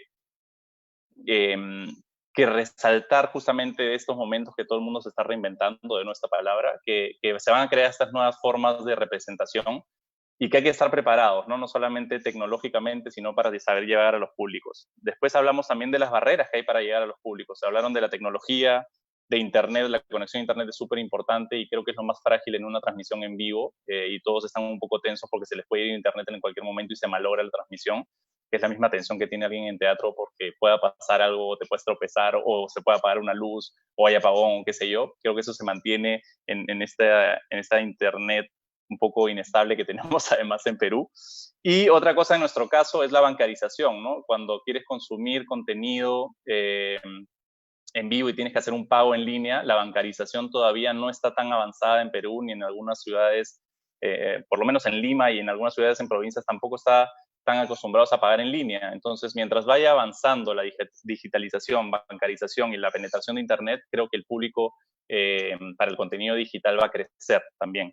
Luego, lo que hablaron del público global y de las 24 horas, por ejemplo, dentro de las que consume el público los contenidos digitales, creo que va de la mano con la comunicación. Estamos acostumbrados casi siempre a los estrenos, ¿no? Entonces, siempre hay un estreno, una fecha específica donde se va a dar un contenido presencial y lo mismo lo hemos transportado a lo digital. Entonces, normalmente hay una fecha donde se va a publicar por primera vez un contenido y le metemos todas las balas a la comunicación a esa fecha, ¿no? Y después de esa fecha se va diluyendo en el tiempo y van goteando las personas que se van inscribiendo, van consumiendo ese contenido. Entonces creo que es importante saber que, si bien es cierto, hay una fecha específica donde se lanza un contenido y nuestros esfuerzos de comunicación van a esa fecha, saber cómo explotarlos después, que todavía no lo sabemos. Hay que ver qué estrategias usa, por ejemplo, la competencia, que la competencia ahora, si se han dado cuenta, ya no es solamente otro teatro, otro contenido, sino Netflix, la televisión, los contenidos de Internet, YouTube. Entonces, hay mucho contenido digital con el cual competimos y tienes una persona en su casa que tú no lo puedes enclaustrar o no lo tienes confinado en un teatro que está viendo algo específico, sino está distraído por muchos factores en su casa, entonces tienes que saber exactamente en qué momento llegar y cómo llegar. Y creo que por eso es que se da esta alto porcentaje de las personas que ven el contenido en su estreno, entre comillas, o las 24 horas siguientes, ¿no? Y después ya se va diluyendo en el tiempo. Y nada, creo que al final nos quedamos con que estas experiencias van a seguir mutando, van a seguir cambiando, van a permanecer en el tiempo en paralelo con lo que ya se venía haciendo antes presencialmente. Y creo que nos toca un poco entender justamente a los públicos como lo están haciendo ustedes, y creo que el valor más importante de una productora, de alguien que quiere generar contenido y generar cultura, es conocer a su público y saber exactamente, no solamente cómo llegar a él, sino que vas a poder tomar decisiones en el futuro basadas en la data y no en el azar, ¿no? Creo que ya lo has mencionado tú también, Melissa, o sea, es saber exactamente qué medir, cómo medir y darles el contenido adecuado para que lo consuman realmente sabiendo exactamente qué les gusta, ¿no? Gracias, Domingo. Entramos ahora a la etapa de preguntas y tengo la primera para ti. A ver. Mira, nosotros siempre pensamos, y digo nosotros, me voy a poner ahorita como de la de las artes escénicas y la cultura, como representante, pero siempre pensamos en que nuestro espectáculo, nuestro producto, incluso también me traslado hacia la experiencia museística, ¿no? Mi exposición, la galería, es muy local. El que mi producto, mi experiencia, yo la pueda colocar en una plataforma digital, pienso que de esa manera yo puedo tener la posibilidad de llegar a más personas. Mi pregunta sería, ¿tienes tu registro de una movilización de públicos Lima y ahora en este contexto? Y dado que en Join Us podemos ver teatro, conciertos y una serie de cosas más en regiones, ¿podrías identificar de pronto una lista de top 5 de ciudades que han estado más conectadas o que han comprado más para conciertos, teatro, que se hace acá en Lima, pero que lo pueden ver ahora desde regiones? Porque nos están viendo muchas ciudades del país están conectadas también las direcciones desconcentradas de cultura, lo cual es muy feliz. Así que esa sería mi pregunta para ti. Sí, de hecho, todavía el gran porcentaje o el mayor porcentaje viene de Lima. Creo que el Perú lamentablemente es un país muy centralizado todavía y la mayoría de contenido y de consumo de cultura y de entretenimiento se da aquí en Lima. Sin embargo, hay otras ciudades que también tienen mucho contenido y no solamente ahorita en lo digital, sino en lo presencial también había muchos focos en el sur, en Arequipa, por ejemplo, o en Trujillo, o en Piura. Hay mucho contenido de cultura y mucho contenido de entretenimiento como conciertos o ferias o festivales. Sí ha habido un aumento obviamente de públicos que antes no ingresaba a un evento o no iba al teatro, obviamente en Lima porque tenía que viajar para hacerlo. Sí hay gente que está accediendo, todavía la gran mayoría es de Lima. Si no me equivoco, bastante público el que tenemos digitalmente es de Arequipa, Trujillo y Piura, los que has mencionado, que creo que son las ciudades más grandes también. En consecuencia, obviamente hay más público de ese tipo o de esas ciudades. Pero creo que el reto, y nos hemos dado cuenta que el reto, como lo mencioné, es la comunicación. Todavía estamos muy acostumbrados a la comunicación presencial, entonces comunicamos las cosas digitales como si fueran presenciales, ¿no? Y el público al final sigue siendo casi el mismo que consumía lo presencial en el lugar. Entonces tenemos que saber ahora llegar y entender un poco que los públicos no solamente son factores socioeconómicos, porque las entradas o el consumo, la mayoría o mucho es gratuito, si no es un grupo o sectores de gustos o sea, ¿qué les gusta, no? ¿Cuáles son sus preferencias al momento de consumir cultura? Y eso es transversal en todos los sectores socioeconómicos, ¿no? Entonces hay gente que le gusta el fútbol, por ejemplo, que paga una entrada de $1, hasta gente que le gusta el fútbol y que compra un palco, o gente que le gusta el teatro y que lo ve a través de estas plataformas digitales gratuitas, y hay gente que le compra una entrada de $400. Entonces creo que es transversal y podemos llegar a más público y tenemos la oportunidad de llegar a ese público. Lo complicado ahora es comunicarlo y cómo llegar a él, ¿no? En el estudio también vi que su principal fuente de comunicación en el Facebook, o por donde llegaba más gente era el Facebook, y es entendible porque es la herramienta que te permite, de cierta manera, controlar o dirigir la comunicación a la gente, al público. Ya no existe pues la comunicación presencial, ¿no? Muy poca gente sale a la calle y ve un banner, por ejemplo. Pero creo que nos da la oportunidad, justamente, como hemos dicho, de llegar a otras provincias, a otros países, a otras ciudades, a través de la comunicación, y ese es el reto que tenemos ahora, ¿no? ¿Cómo llegamos a ellos? ¿En qué plataformas están? ¿Cómo nos ven? ¿Cómo van a saber que estamos haciendo lo que hacemos? Una son las redes sociales, que son las más importantes, y después hay que encontrar esa forma de llegar, ¿no? Creo que es lo importante en este momento, y saber justamente llegar a esa gente que realmente va a consumir tu contenido a través de las herramientas que tengamos a la mano.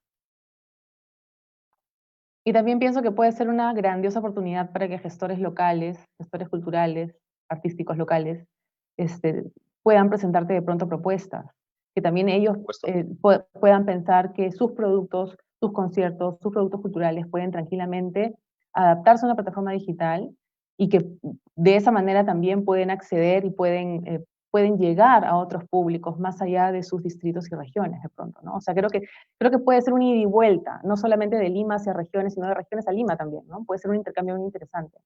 Sí, hemos tenido conciertos o algunos eventos que la persona que estaba transmitiendo estaba en Francia y su público era de Perú. Entonces tenía la oportunidad de hacer un concierto en Perú estando en Francia, ¿no? Entonces eso también está pasando, ¿no? Bien, gracias. Javier, tengo una pregunta para ti. Dice, Javier, ¿qué crees que pase con todo ese público digital que ha llegado a los teatros a través de Internet? ¿Se convertirán en públicos presenciales a futuro? Yo creo que es lo que se desea, no sé si ocurrirá. Creo que no hay que sacar del contexto en la respuesta el momento en el que nos encontramos. Todos los estudios hechos en públicos en confinamiento señalan que solo los públicos incondicionales, que algunos estudios dicen que son 14%, otros 17, 18%, son esos públicos incondicionales los que volverán a los espacios una vez que se levanten las medidas de restricción de circulación o de cuarentena.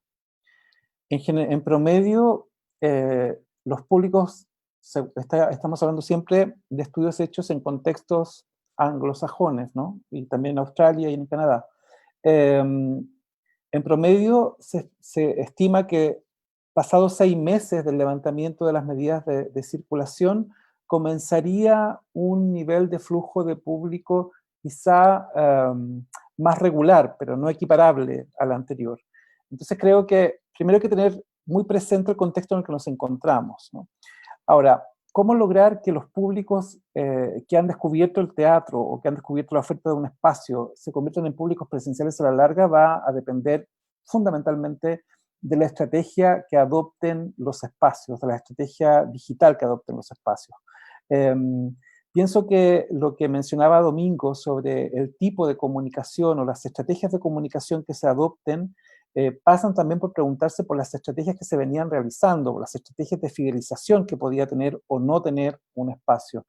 Yo me atrevería a decir que en general, en la última década, los últimos 10 años, en el ámbito de las organizaciones culturales, se ha fortalecido sobre todo el discurso de públicos a partir de lo que llamamos formación de públicos, ¿no? Que quiere incidir especialmente en el capital cultural de las personas.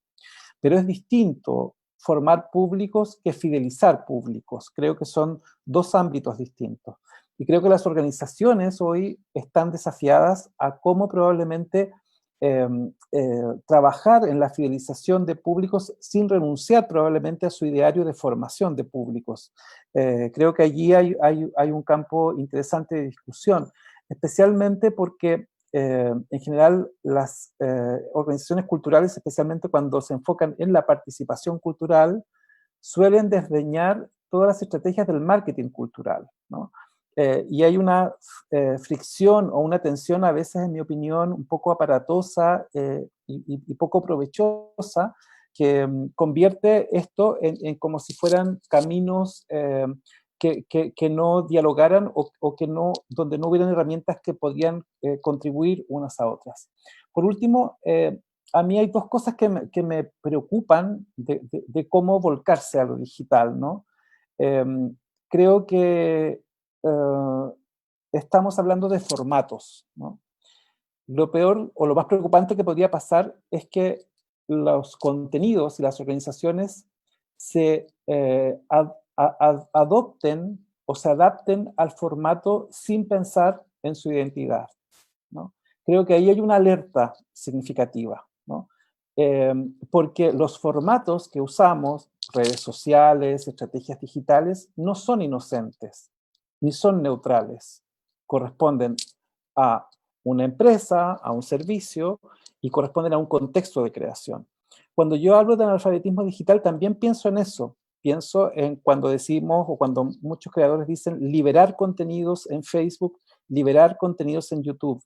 No estás liberando nada, estás poniendo contenidos en plataformas que son de corporaciones privadas, ¿no? Que tienen reglas, que tienen normas, que tienen una serie de intereses también asociados. En ese sentido somos bastante analfabetos digitales porque presumimos que Internet es un espacio abierto, ¿no? Presumimos que este es un espacio abierto, pero las plataformas modelan la conversación, modelan los contenidos y sería un riesgo que no existiera una mirada crítica en el campo cultural, en las organizaciones respecto de esos modelos de plataforma. Por eso me parece muy importante que junto con probablemente la adopción de estrategias digitales también hay una reflexión crítica de cómo las incorporamos. Y afortunadamente hay bastante literatura o ha habido bastante reflexión en el último tiempo sobre esta temática. Yo siempre recomiendo un libro de una periodista española que se llama Marta Peirano, que se titula El enemigo también conoce el sistema, ¿no? Alessandro Barico con el The Game me parece que se queda muy en la metáfora y no va al tema esencial. Creo que se queda finalmente en una cosa muy ilusiva y medio idealista, y no va de fondo a lo que sí plantea Marta Peirano sobre cuánto significa estar en línea, cuánto significan estas plataformas, qué implicancias tienen. Y eso creo que solo las organizaciones culturales ya eso tienen mucho que decir y tienen un punto de vista y una misión que guarecer. Espero haber respondido a la pregunta, pero también quería mencionar ese punto que me parece relevante. Muchas gracias, Javier. Y definitivamente, ya sea en el post de Cultura 24 TV o en el de GTN, vamos a compartir con el público la bibliografía. Eso es súper importante. Tengo una pregunta para Patricia y luego le quiero dar la palabra a Santiago. Patricia, tú habías mencionado en tu participación inicial sobre la salud mental. Y nosotros desde el teatro tenemos un programa en el Departamento de Comunidad, que es GTN Sin Límites, un programa que estamos iniciando, pero que tiene la intención de establecer, de diseñar, de crear estrategias transversales a la programación del GTN pensando en las personas con discapacidad. Y entonces yo quería preguntarte, en este nuevo momento en el que tú estás esperando poder entrar al museo y poder generar contenidos para tus públicos, ¿están pensando también en los públicos con discapacidad? Bueno, primero, el- hay un montón de niveles o de un montón de tipos de públicos con discapacidad, comenzando por ello, ¿no? Hay un montón de gente que le es difícil el acceso físico al lugar físico y este cambio a lo digital ha sido para ellos un beneficio porque han podido acceder a contenido y experiencias que normalmente les eran más difíciles de acceder, tal vez. Eh, Nosotros hemos el último año ido desarrollando y puliendo con mucho cuidado una serie de experiencias para, sobre todo, niños o jóvenes con espectro de autismo, porque también no hay un solo tipo de autismo, por ejemplo, ¿no? Y a veces un exceso de colores, un exceso de estímulo puede ser muy incómodo y puede generar problemas con muchos chicos. Entonces, la experiencia del arte a veces es beneficiosa, a veces no. Entonces hemos ido tratando de ir trabajando con, con algunos profesores en algunas escuelas para tener una experiencia que pueda ser enriquecedora para ellos, ¿no? Con súper buenos resultados en realidad. Y que tiene que ver con socialización, y tiene que ver con reflexionar y responder a una obra de arte, no bajo el parámetro de una persona que no tiene esta forma de ver el mundo, sino que ellos nos cuentan cómo ven la obra y más bien amplía otro tipo de formas de reflexionar o otro tipo de formas de ver. Em, Hemos ido explorando diferentes cosas ahora. Y cuando yo me refiero a los beneficios de salud mental y me refiero a todos en general, me refería específicamente a, a la ansiedad, a los procesos de depresión por el confinamiento, a toda la gente que ha estado pasando la cuarentena sola en su casa, que es un gran número. Uno no piensa en eso cuando vive con alguien, pero cuando vive solo te das cuenta cuánta gente. Yo tengo una serie de amigos que la cuarentena los agarró solos y han pasado 100 días solos, ni perro ni gato, y tú también. Y hay un momento en el que, qué cool, voy a hacer mi torta y voy a ir en ropa de baño, ¿no? Por mi casa, ya deja de ser, qué divertido, y ya pasa a ser, ya empieza uno a, ¿no? A ver triple. Y, y de alguna manera tienes que recordar que tienes este mundo que está ahí en el cual te hace recordar sobre otras experiencias, otro mundo, ¿no? La Organización Mundial de la Salud, la UNESCO, tienen documentos y informes sin fin hablando sobre los beneficios de la salud mental que tienen las artes. Hay varios museos en el mundo que tienen programas maravillosos para gente con demencia senil. eh, el mismo teatro, la música que es tan importante y que te hace eh, ir a lugares que ya tal vez no tienes acceso en tu propia cabeza. Lo mismo tiene el arte, ¿no? Eh, yo pienso en mi público ahora, estoy tratando de no dividirlo en los perfiles que antes hacía, sino pienso en quién quiero que vaya y quién creo que va a querer ir. O sea, a diferencia de quién quiero convencer y a quién quiero recordarle que acá estamos y ya puedes venir, ¿no? Hay dos tipos ahorita. De ahí voy a tener que empezar a analizar toda la data que nos va a arrojar todo este proceso, todo el Google Analytics de las visitas al canal de YouTube, al Facebook, al Instagram, y todo eso vamos a tener que juntarlo y ver realmente en total quién era esta gente que se ha nutrido de todo esto, todo este tiempo, ¿no? Pero creo que el museo es el perfecto lugar para aislamiento social y separación social, porque no todos los días es viernes en la noche vamos al museo que hay fiesta y concierto. Normalmente voy al museo yo sola y me paro yo frente a los funerales de Atahualpa y no hay nadie 20 metros a cada lado mío, ¿no?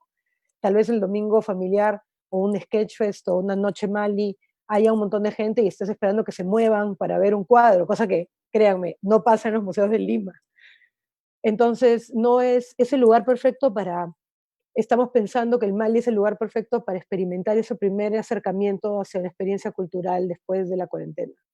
Es el lugar donde vas a poder probar todo, ¿no? Vas a poder probar el ticketing, el baño público, el café, la experiencia del guía, la experiencia frente al cuadro, y empezar a volver a entender esa experiencia solitaria que al final todo esto, todo lo que pasa alrededor se reduce al final, eres solo tú frente a la obra de arte y lo que esa obra de arte produce en ti.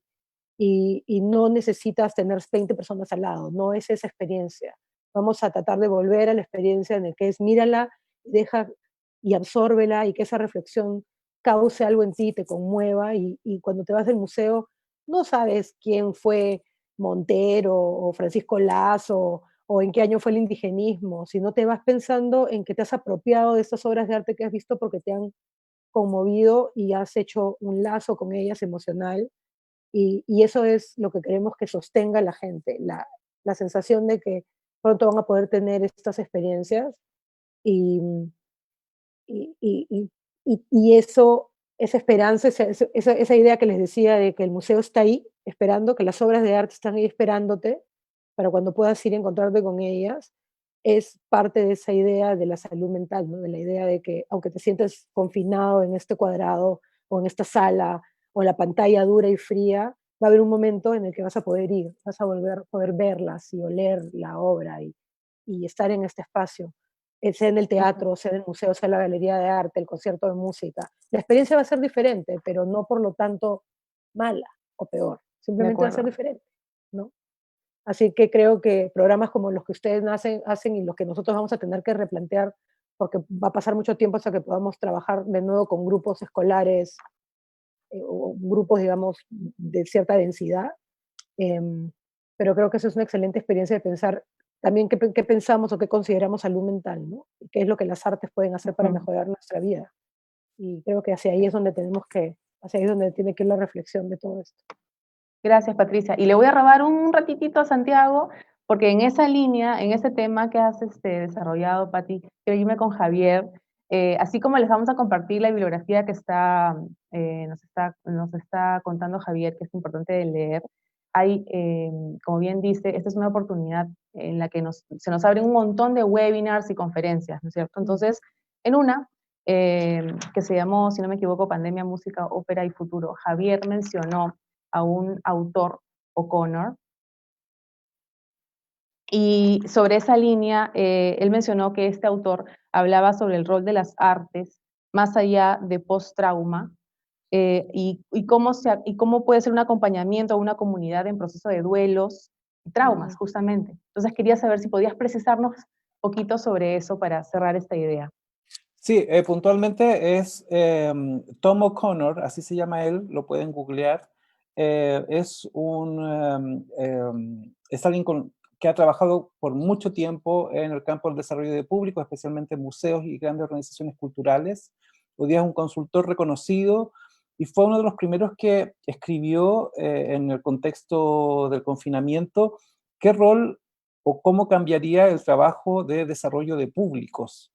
Y él propone concretamente que el enfoque con el que debería comenzar a trabajarse es con el enfoque de salud pública que se dirige especialmente en los casos de comunidades que han vivido traumas, procesos de trauma. Y eso es una metodología y hay 7 principios que guían el trabajo de comunidades que han sobrevivido a un proceso de trauma. Y él recomienda incorporar esos principios en el trabajo de las organizaciones culturales de ahora en adelante, si efectivamente quieren poner a los públicos al centro de su gestión, sobre todo acompañar un proceso de duelo social como el que está dejando COVID-19 en todas las comunidades. En ese sentido, él ve allí un trabajo directo que justifica el enfoque de públicos con el confinamiento y el post-confinamiento para salir del trauma. Muchas gracias, Javier. Santiago, querías hacer un Gracias. comentario. Sí, quería hacer preguntas. O sea, la intervención última, no sé, mía, por lo menos quisiera invitar a hacer algunos cuestionamientos. a partir de la publicación y los comentarios que se han hecho todos muy lúcidos. Lo primero es sobre la diversificación, ¿no? En los resultados del estudio se indican que ha habido 8 regiones que han tenido públicos del GTN en vivo: Piura, Lambayeque, La Libertad, Ancash, Cusco, Arequipa y Tacna, fuera de Lima. La pregunta es, claro, Javier plantea que la tendencia en los estudios sobre públicos es que la digitalización facilita la diversificación. Aquí lo que requerimos es un poco más de data, ¿no? Este estudio es una primera mirada, pero se requieren cortes más profundos en la composición de los públicos para poder saber, por ejemplo, si realmente los tacneños, arequipeños, cusqueños que han visto GTN en vivo tienen un perfil distinto a los que lo han visto en línea en Lima, o los que consumen el GTN en vivo, ¿no? En principio, las tendencias, también en los estudios de públicos, es saber que la gratuidad lo que puede fomentar es una mayor frecuencia de los mismos usuarios, consumidores, participantes de un espectáculo, porque lo central, como dijo Domingo, no es la plata. Lo central es las experiencias previas, es el capital cultural. Entonces, es posible, es una hipótesis, tenemos que saber si esos públicos que están en regiones realmente eran públicos con un capital distinto a los que están en Lima, ¿no? Si eran tan diferentes, ¿no? Es algo que necesitaríamos saber, ¿no? Hasta dónde se está llegando, ¿no? Si con esto quizás, más que diversificación, podrían generarse estrategias de fidelización. Es otro tipo de preguntas, como qué vínculos tiene, por ejemplo, todo el esfuerzo que hay entre el GTN para formar públicos, para generar funciones didácticas, para que la gente pueda comprender más lo que ve, o pueda conectarse con sus propias experiencias a aspectos que les eran desconocidos, como puede ser la ópera, como puede ser la música sinfónica. ¿Qué tanto esas experiencias formativas después se trasladan al consumo? ¿Cómo eso motiva mayor asistencia o visualización de los mismos espectáculos, ¿no? ¿Qué tanto los espectáculos después nos llevan a las funciones didácticas que también están en línea, ¿no? O sea, ¿qué tanto hay interacción entre las múltiples ofertas y servicios que está dando, en este caso, una infraestructura cultural como la del GTN, ¿no? Ese es como un grupo de preguntas que me generaría. Lo otro grupo de preguntas tiene que ver con el hecho de que no solamente GTN en vivo es un canal, GTN en vivo es también un medio de transmisión de un tipo de contenido especial. Digamos, un contenido que tiene, digamos, un peso más importante en la cultura clásica. Imagina Shakespeare, digamos, música sinfónica. Entonces, no estamos hablando de cualquier público, es el público de ese tipo de... O sea, es un perfil de públicos de ese tipo de consumo cultural, ¿no? Entonces, las grandes preguntas es, ¿se repetirán estos mismos patrones para otras artes escénicas, para otros géneros musicales que se transmitieran, que se podrían transmitir en el mismo canal, ¿no? Porque puede ser que el canal lo que haga es que tengas un mismo público, ¿no?, que consume diversidad. O tienes, por ejemplo, es el mismo público, el perfil de los que ven Ballet Folclórico Nacional, esa música folclórica, ¿no?, del elenco. ¿Qué contrastes hay entre esos dos? También son como grupos de preguntas. Lo tercero, ya fuera de los contenidos estrictamente, tienen que ver con los modelos de negocio, ¿no? Cómo pasar del like a la monetización. Hay un estudio, digamos, la encuesta que hace Nesta, que es la gran entidad británica en ciencia y tecnología. Se mostraba que las organizaciones culturales indicaban que Internet solo era imprescindible para sus negocios en 27%. O sea, el 27% de las organizaciones indicó que era imprescindible para sus negocios. En Reino Unido, que tiene mucha penetración de Internet, mucha cultura digital, ¿no? Entonces, hay todavía mucha gratuidad, mucho uso del marketing, digamos, de la comunicación con los públicos a través del mundo digital, pero no hay todavía hay un reto, una serie de preguntas de cómo convertir en eso en una fuente de ingresos de las organizaciones, ¿no? Cómo transformamos esos públicos que están ahí rondándonos en funciones gratuitas en públicos que después pagan, ¿no?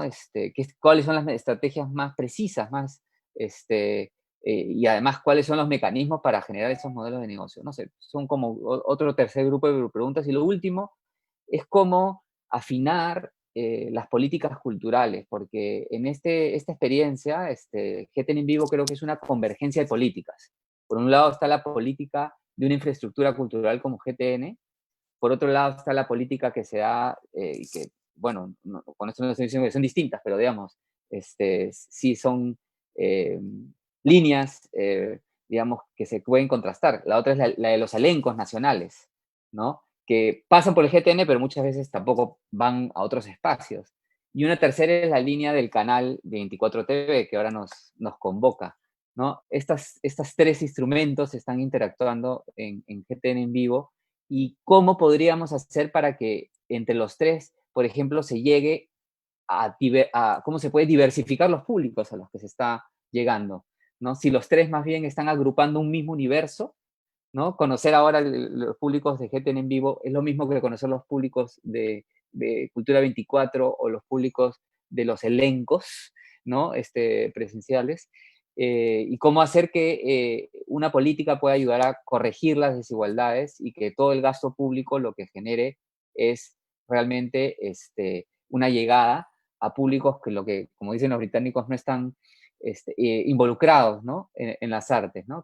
¿Qué retos tenemos ahí? Por eso es que desde la Dirección General de Industrias Culturales y Artes hemos querido conformar un nuevo equipo que involucra a Melissa, Mauricio, o sea, el trabajo notable que ha hecho GTN, con otras experiencias. Estamos en ese proceso de involucrar también a la dirección del libro, involucrar al cine, involucrar a todas las distintas artes, a las personas que trabajan en eso, para pensar una estrategia de públicos en este contexto digamos, de confinamiento y en general de recesión, ¿no?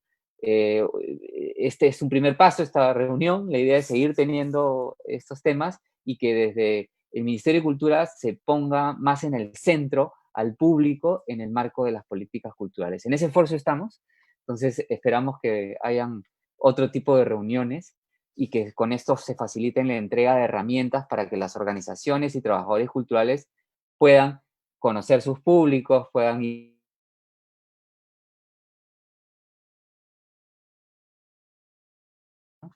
Entonces, gracias también, yo les agradezco el tiempo. No estoy cerrando, la dejo a Melissa a seguir Por favor. fluyendo, pero sí quisiera agradecer porque este es un buen momento, esta publicación cae en buen momento también para repensar las políticas culturales y fortalecer esta línea, ¿no?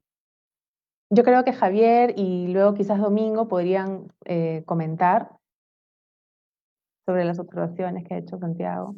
Sí, indudablemente el tema de los públicos, desarrollo de públicos, es el gran desafío de las políticas en el ámbito cultural. Venían siendo ya, creo, un tema, pero hoy van a adquirir especial relevancia, fundamentalmente porque creo que el contexto en el que nos vamos a encontrar, eso que Patricia señalaba muy bien, que el mundo al que vamos a volver, cuando volvamos, va a ser muy distinto y probablemente no va a volver a ser como lo conocimos.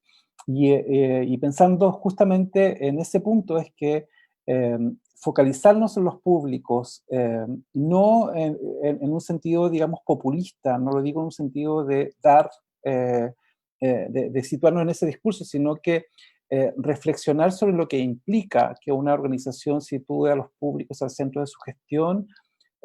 Creo que puede cambiar la conversación, creo que va a ser evidente cuánto se requieren, junto con estrategias, planes de públicos en las organizaciones, conocer a los públicos, segmentar a los públicos, tener objetivos, tener propósitos que con claridad definan cuál es el tipo de labor que se quiere hacer con los públicos. ampliación de públicos, diversificación de públicos, creación de públicos, formación de públicos, fidelización. Creo que es importante hacerse esas preguntas. Por eso me alegra que esta conversación se dé también en ese marco, en el interés de que el Ministerio esté pensando, el Ministerio de Cultura del Perú esté pensando precisamente desde allí lo que viene, pensar el nuevo escenario también poniendo el foco en los públicos. Bueno, por mi lado creo que es interesante lo que dices porque también hay que pensar no solamente en los públicos, sino también en los hábitos de consumo que se están dando ahorita, ¿no? No solamente en esta coyuntura, sino lo que van a pasar después. Por ejemplo, en nuestro caso, y también los eventos gratuitos, antes, si es que iba a ir una familia a ver un evento, comprabas 3 o 4 entradas.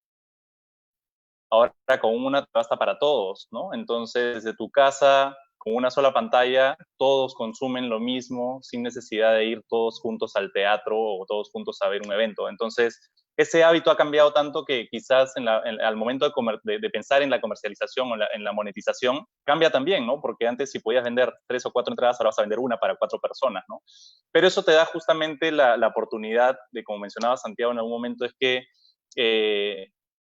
son públicos de nicho quizás los que tienes en el teatro, en el Gran Teatro Nacional es un nicho específico de público que consume cierto contenido, pero quizás al estar en un lugar de cierta manera donde tienes menos espacio, puedes contagiar a otras personas a que vean el mismo contenido y que antes no lo consumían, ¿no? Entonces, en una casa, quizás, si a mí me gustaba ir al Teatro Nacional a consumir cierto contenido que alguien en mi casa no lo consumía, quizás lo contagio en ese momento porque a través de la misma pantalla voy a llegar a más gente. Y quizás ese público se va a convertir después en un público presencial, que sería lo ideal para todos, ¿no? Y que ese público se contagie de este contenido y que le empiece a gustar o que se empiece a contagiar justamente esto. No sabemos qué va a pasar, pero esperemos que sea así. Y creo que sí hay que empezar a pensar en nichos.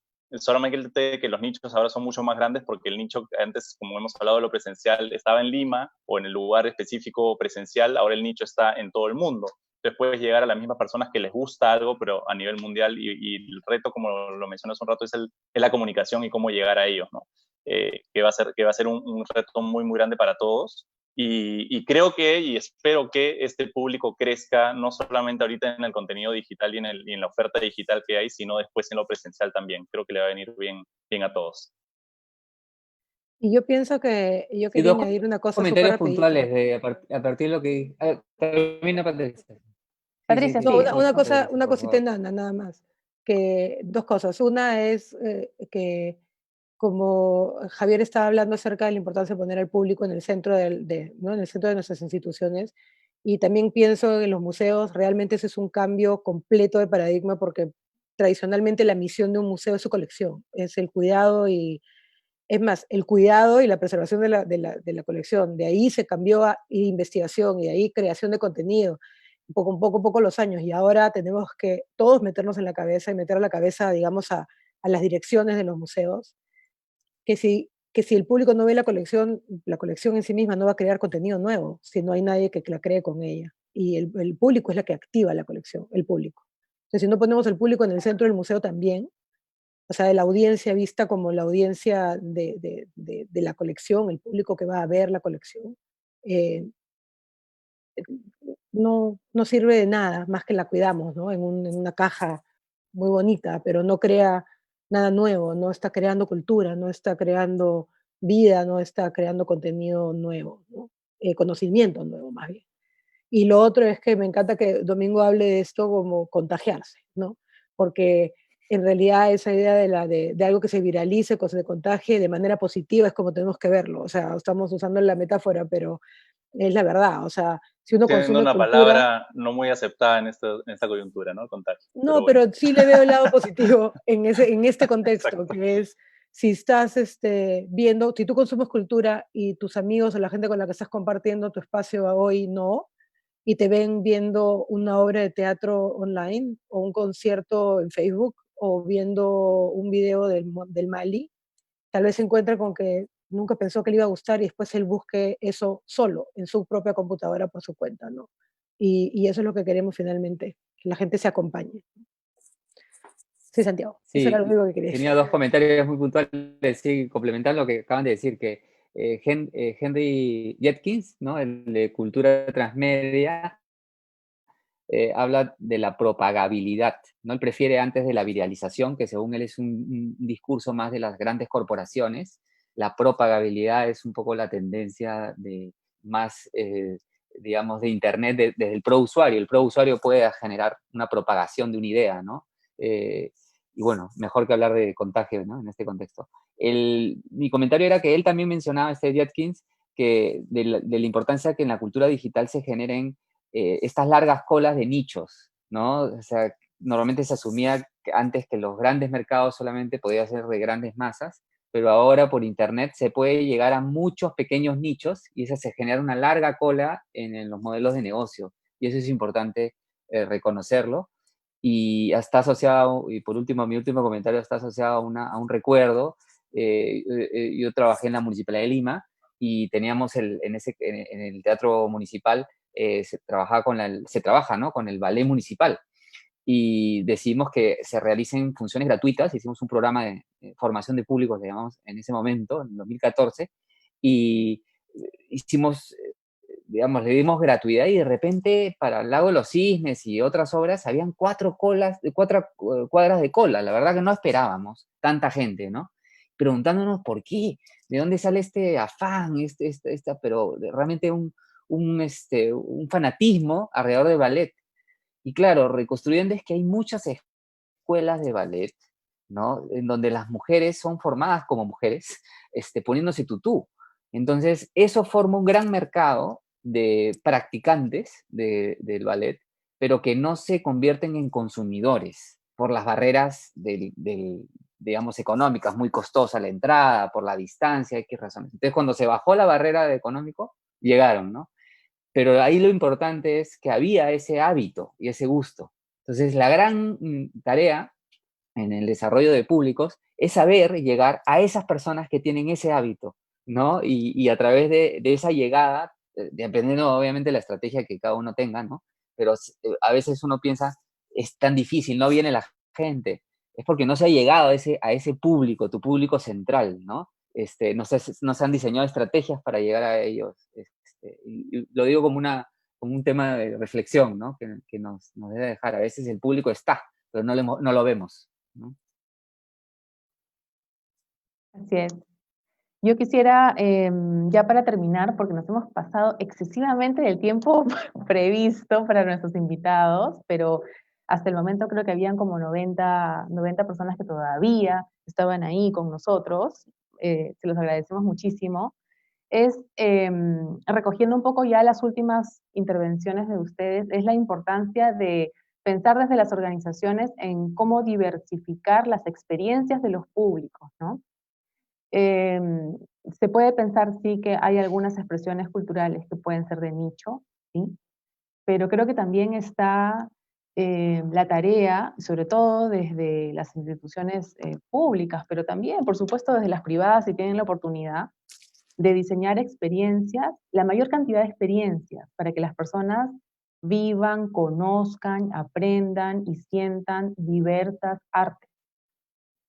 Claro, desde el teatro ustedes pueden ver ópera, pueden ver música sinfónica, pero también pueden ver folclore, música popular, teatro para niños, adolescentes. Y en estos tiempos, también curiosamente son aliados nuestros desde el teatro, como estoy segura también desde los museos, Patricia, para que otras personas, sobre todo de regiones, nos conozcan. Eh, Así como GTN en vivo, pronto el teatro va a abrir una nueva plataforma que se va a llamar Públicos Digital, Públicos Virtual en realidad, y que esto que les había comentado al inicio, que no vimos o no tuvimos la visión de grabar nuestros productos, pues ahora lo vamos a hacer. De la mano de Cultura 24 TV, vamos a poder grabar las actividades que han sido pensadas para escolares, las funciones didácticas de diversos géneros, folclore, marinera, música popular, teatro, como las actividades también destinadas para familias, para personas con discapacidad, adultos mayores, y van a poder acceder a esta oferta de actividades que no son solamente para ser observadas, sino que y gracias a esta experiencia que nos da también la pandemia y el volcarnos al cielo digital, de encontrar esos nuevos lenguajes que necesitamos para poder conversar con los públicos, esos nuevos formatos, esas nuevas duraciones de estos formatos, porque ya no estamos hablando de una grabación, de una función didáctica de 1 hora, sino de productos de 20 minutos, 15 minutos, periódicos, ¿no?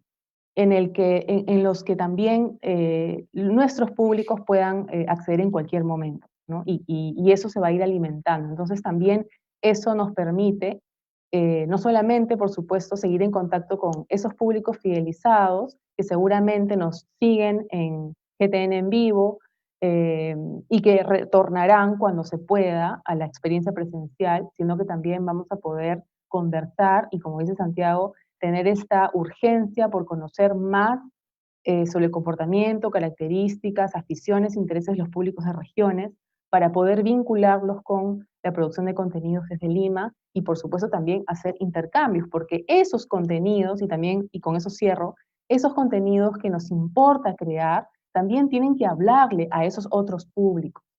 Cómo empezamos a desarrollar historias que recogemos de regiones y las volcamos hacia una obra de teatro.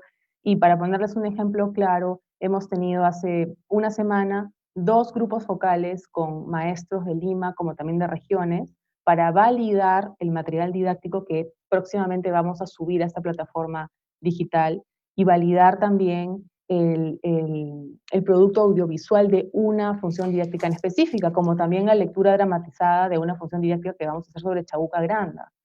Y desde comunidad, actividades dirigidas hacia músicos y músicas del Perú. Entonces estamos también en esa línea de hablarles a los públicos, no solamente desde lo que nosotros consideramos queremos compartir, sino también recogiendo experiencias, saberes y otras manifestaciones culturales nacionales que puedan ser viralizadas utilizando el término con todos y todas, ¿no? No sé si Santiago quieras Solo terminar felicitar con al una... GTN, ¿no? Por el excelente trabajo que se realiza en general desde la programación, la gestión del teatro, bueno, ahora a distancia, el programa de formación de públicos. También felicitar a los elencos artísticos, a los 6 que generan ahí un diálogo, una conversación con el GTN, y felicitar a Cultura 24, siempre una plataforma para comunicarnos con los ciudadanos. Y bueno, y agradecerles también a los asistentes, a los comentarios, la disponibilidad y los contenidos que nos han dado, que nos van a ayudar en este camino que estamos tratando de reforzar, para que los públicos estén más aún en todos los campos, no solamente en el teatro, en las artes escenas, sino en los otros campos, y poder dialogar así mejor, por ejemplo, con museos. Ya hemos empezado un diálogo con la Dirección General de Museos. Quisiéramos profundizar eso con las otras áreas de patrimonio y ver los públicos de una manera transsectorial, ¿no? Ese es un gran reto en el que estamos abocados, y obviamente siempre pensando en las regiones, ¿no? Entonces, nada, gracias y felicitaciones por el trabajo, ¿no? Muchas gracias, solamente reiterar a todas las personas que con mucho amor han seguido esta transmisión, que si desean leer el estudio de públicos de GTN en vivo, pueden descargarlo gratuitamente desde la página web del Gran Teatro Nacional, sección programas. Reiterarles la invitación a que desde las organizaciones culturales, artistas, grupos artísticos, siempre nos cuestionemos qué más podemos hacer por los públicos, porque sin los públicos no existe espectáculo, ni concierto, ni muestra, ni nada. Seguir investigando, proponerse estudiarlos más, investigar más, pero sobre todo medir sus experiencias. Quiero reiterar el gran esfuerzo del área de comunicaciones en GTN, el área de marketing y públicos para poder ofrecerles esto. Ha sido difícil, pero lo hemos conseguido, pero lo que quiero subrayar es que hemos utilizado Google Analytics, Facebook Analytics y un cuestionario que hemos colgado debajo del cuadrante donde la persona puede ver el espectáculo. Un cuestionario validado por supuesto, los profesionales involucrados en la plataforma GTN en vivo, pero que sí se puede hacer. Entonces dejemos de lado quizás los prejuicios y los miedos, que de pronto necesitamos mucho presupuesto para contratar a alguien que nos haga un estudio. Desde nuestras organizaciones con nuestro equipo podemos hacerlo, y lo importante también es medir y compartir. Necesitamos que otras organizaciones midan, sistematicen, compartan. Esto, como en algún momento lo mencionó Santiago en reuniones anteriores, esto tiene que ser una profunda y profusa comunidad de aprendizaje. Y entonces, esto es muy valioso, y que esto sea solamente el inicio de muchos estudios y muchos informes más, no solamente del GTN, sino de otras instituciones amigas. Así que muchísimas gracias. Muchas gracias a los invitados. Vamos a compartir entre hoy, mañana temprano, prometo, la bibliografía, como otros, como el webinar al que hice referencia por lo de O'Connor, y respuestas o preguntas que han sido dirigidas a nuestros invitados y que, bueno, por un tema de tiempo no hemos podido responder, pero prometemos hacérselas llegar. Bueno, muchísimas gracias, gracias. Nos vemos pronto. Gracias por todo. Muchas Gracias a gracias. ustedes. Buenas Muchas noches. gracias. Cuídense. Gracias, chao, chao. Muchas gracias. Chao.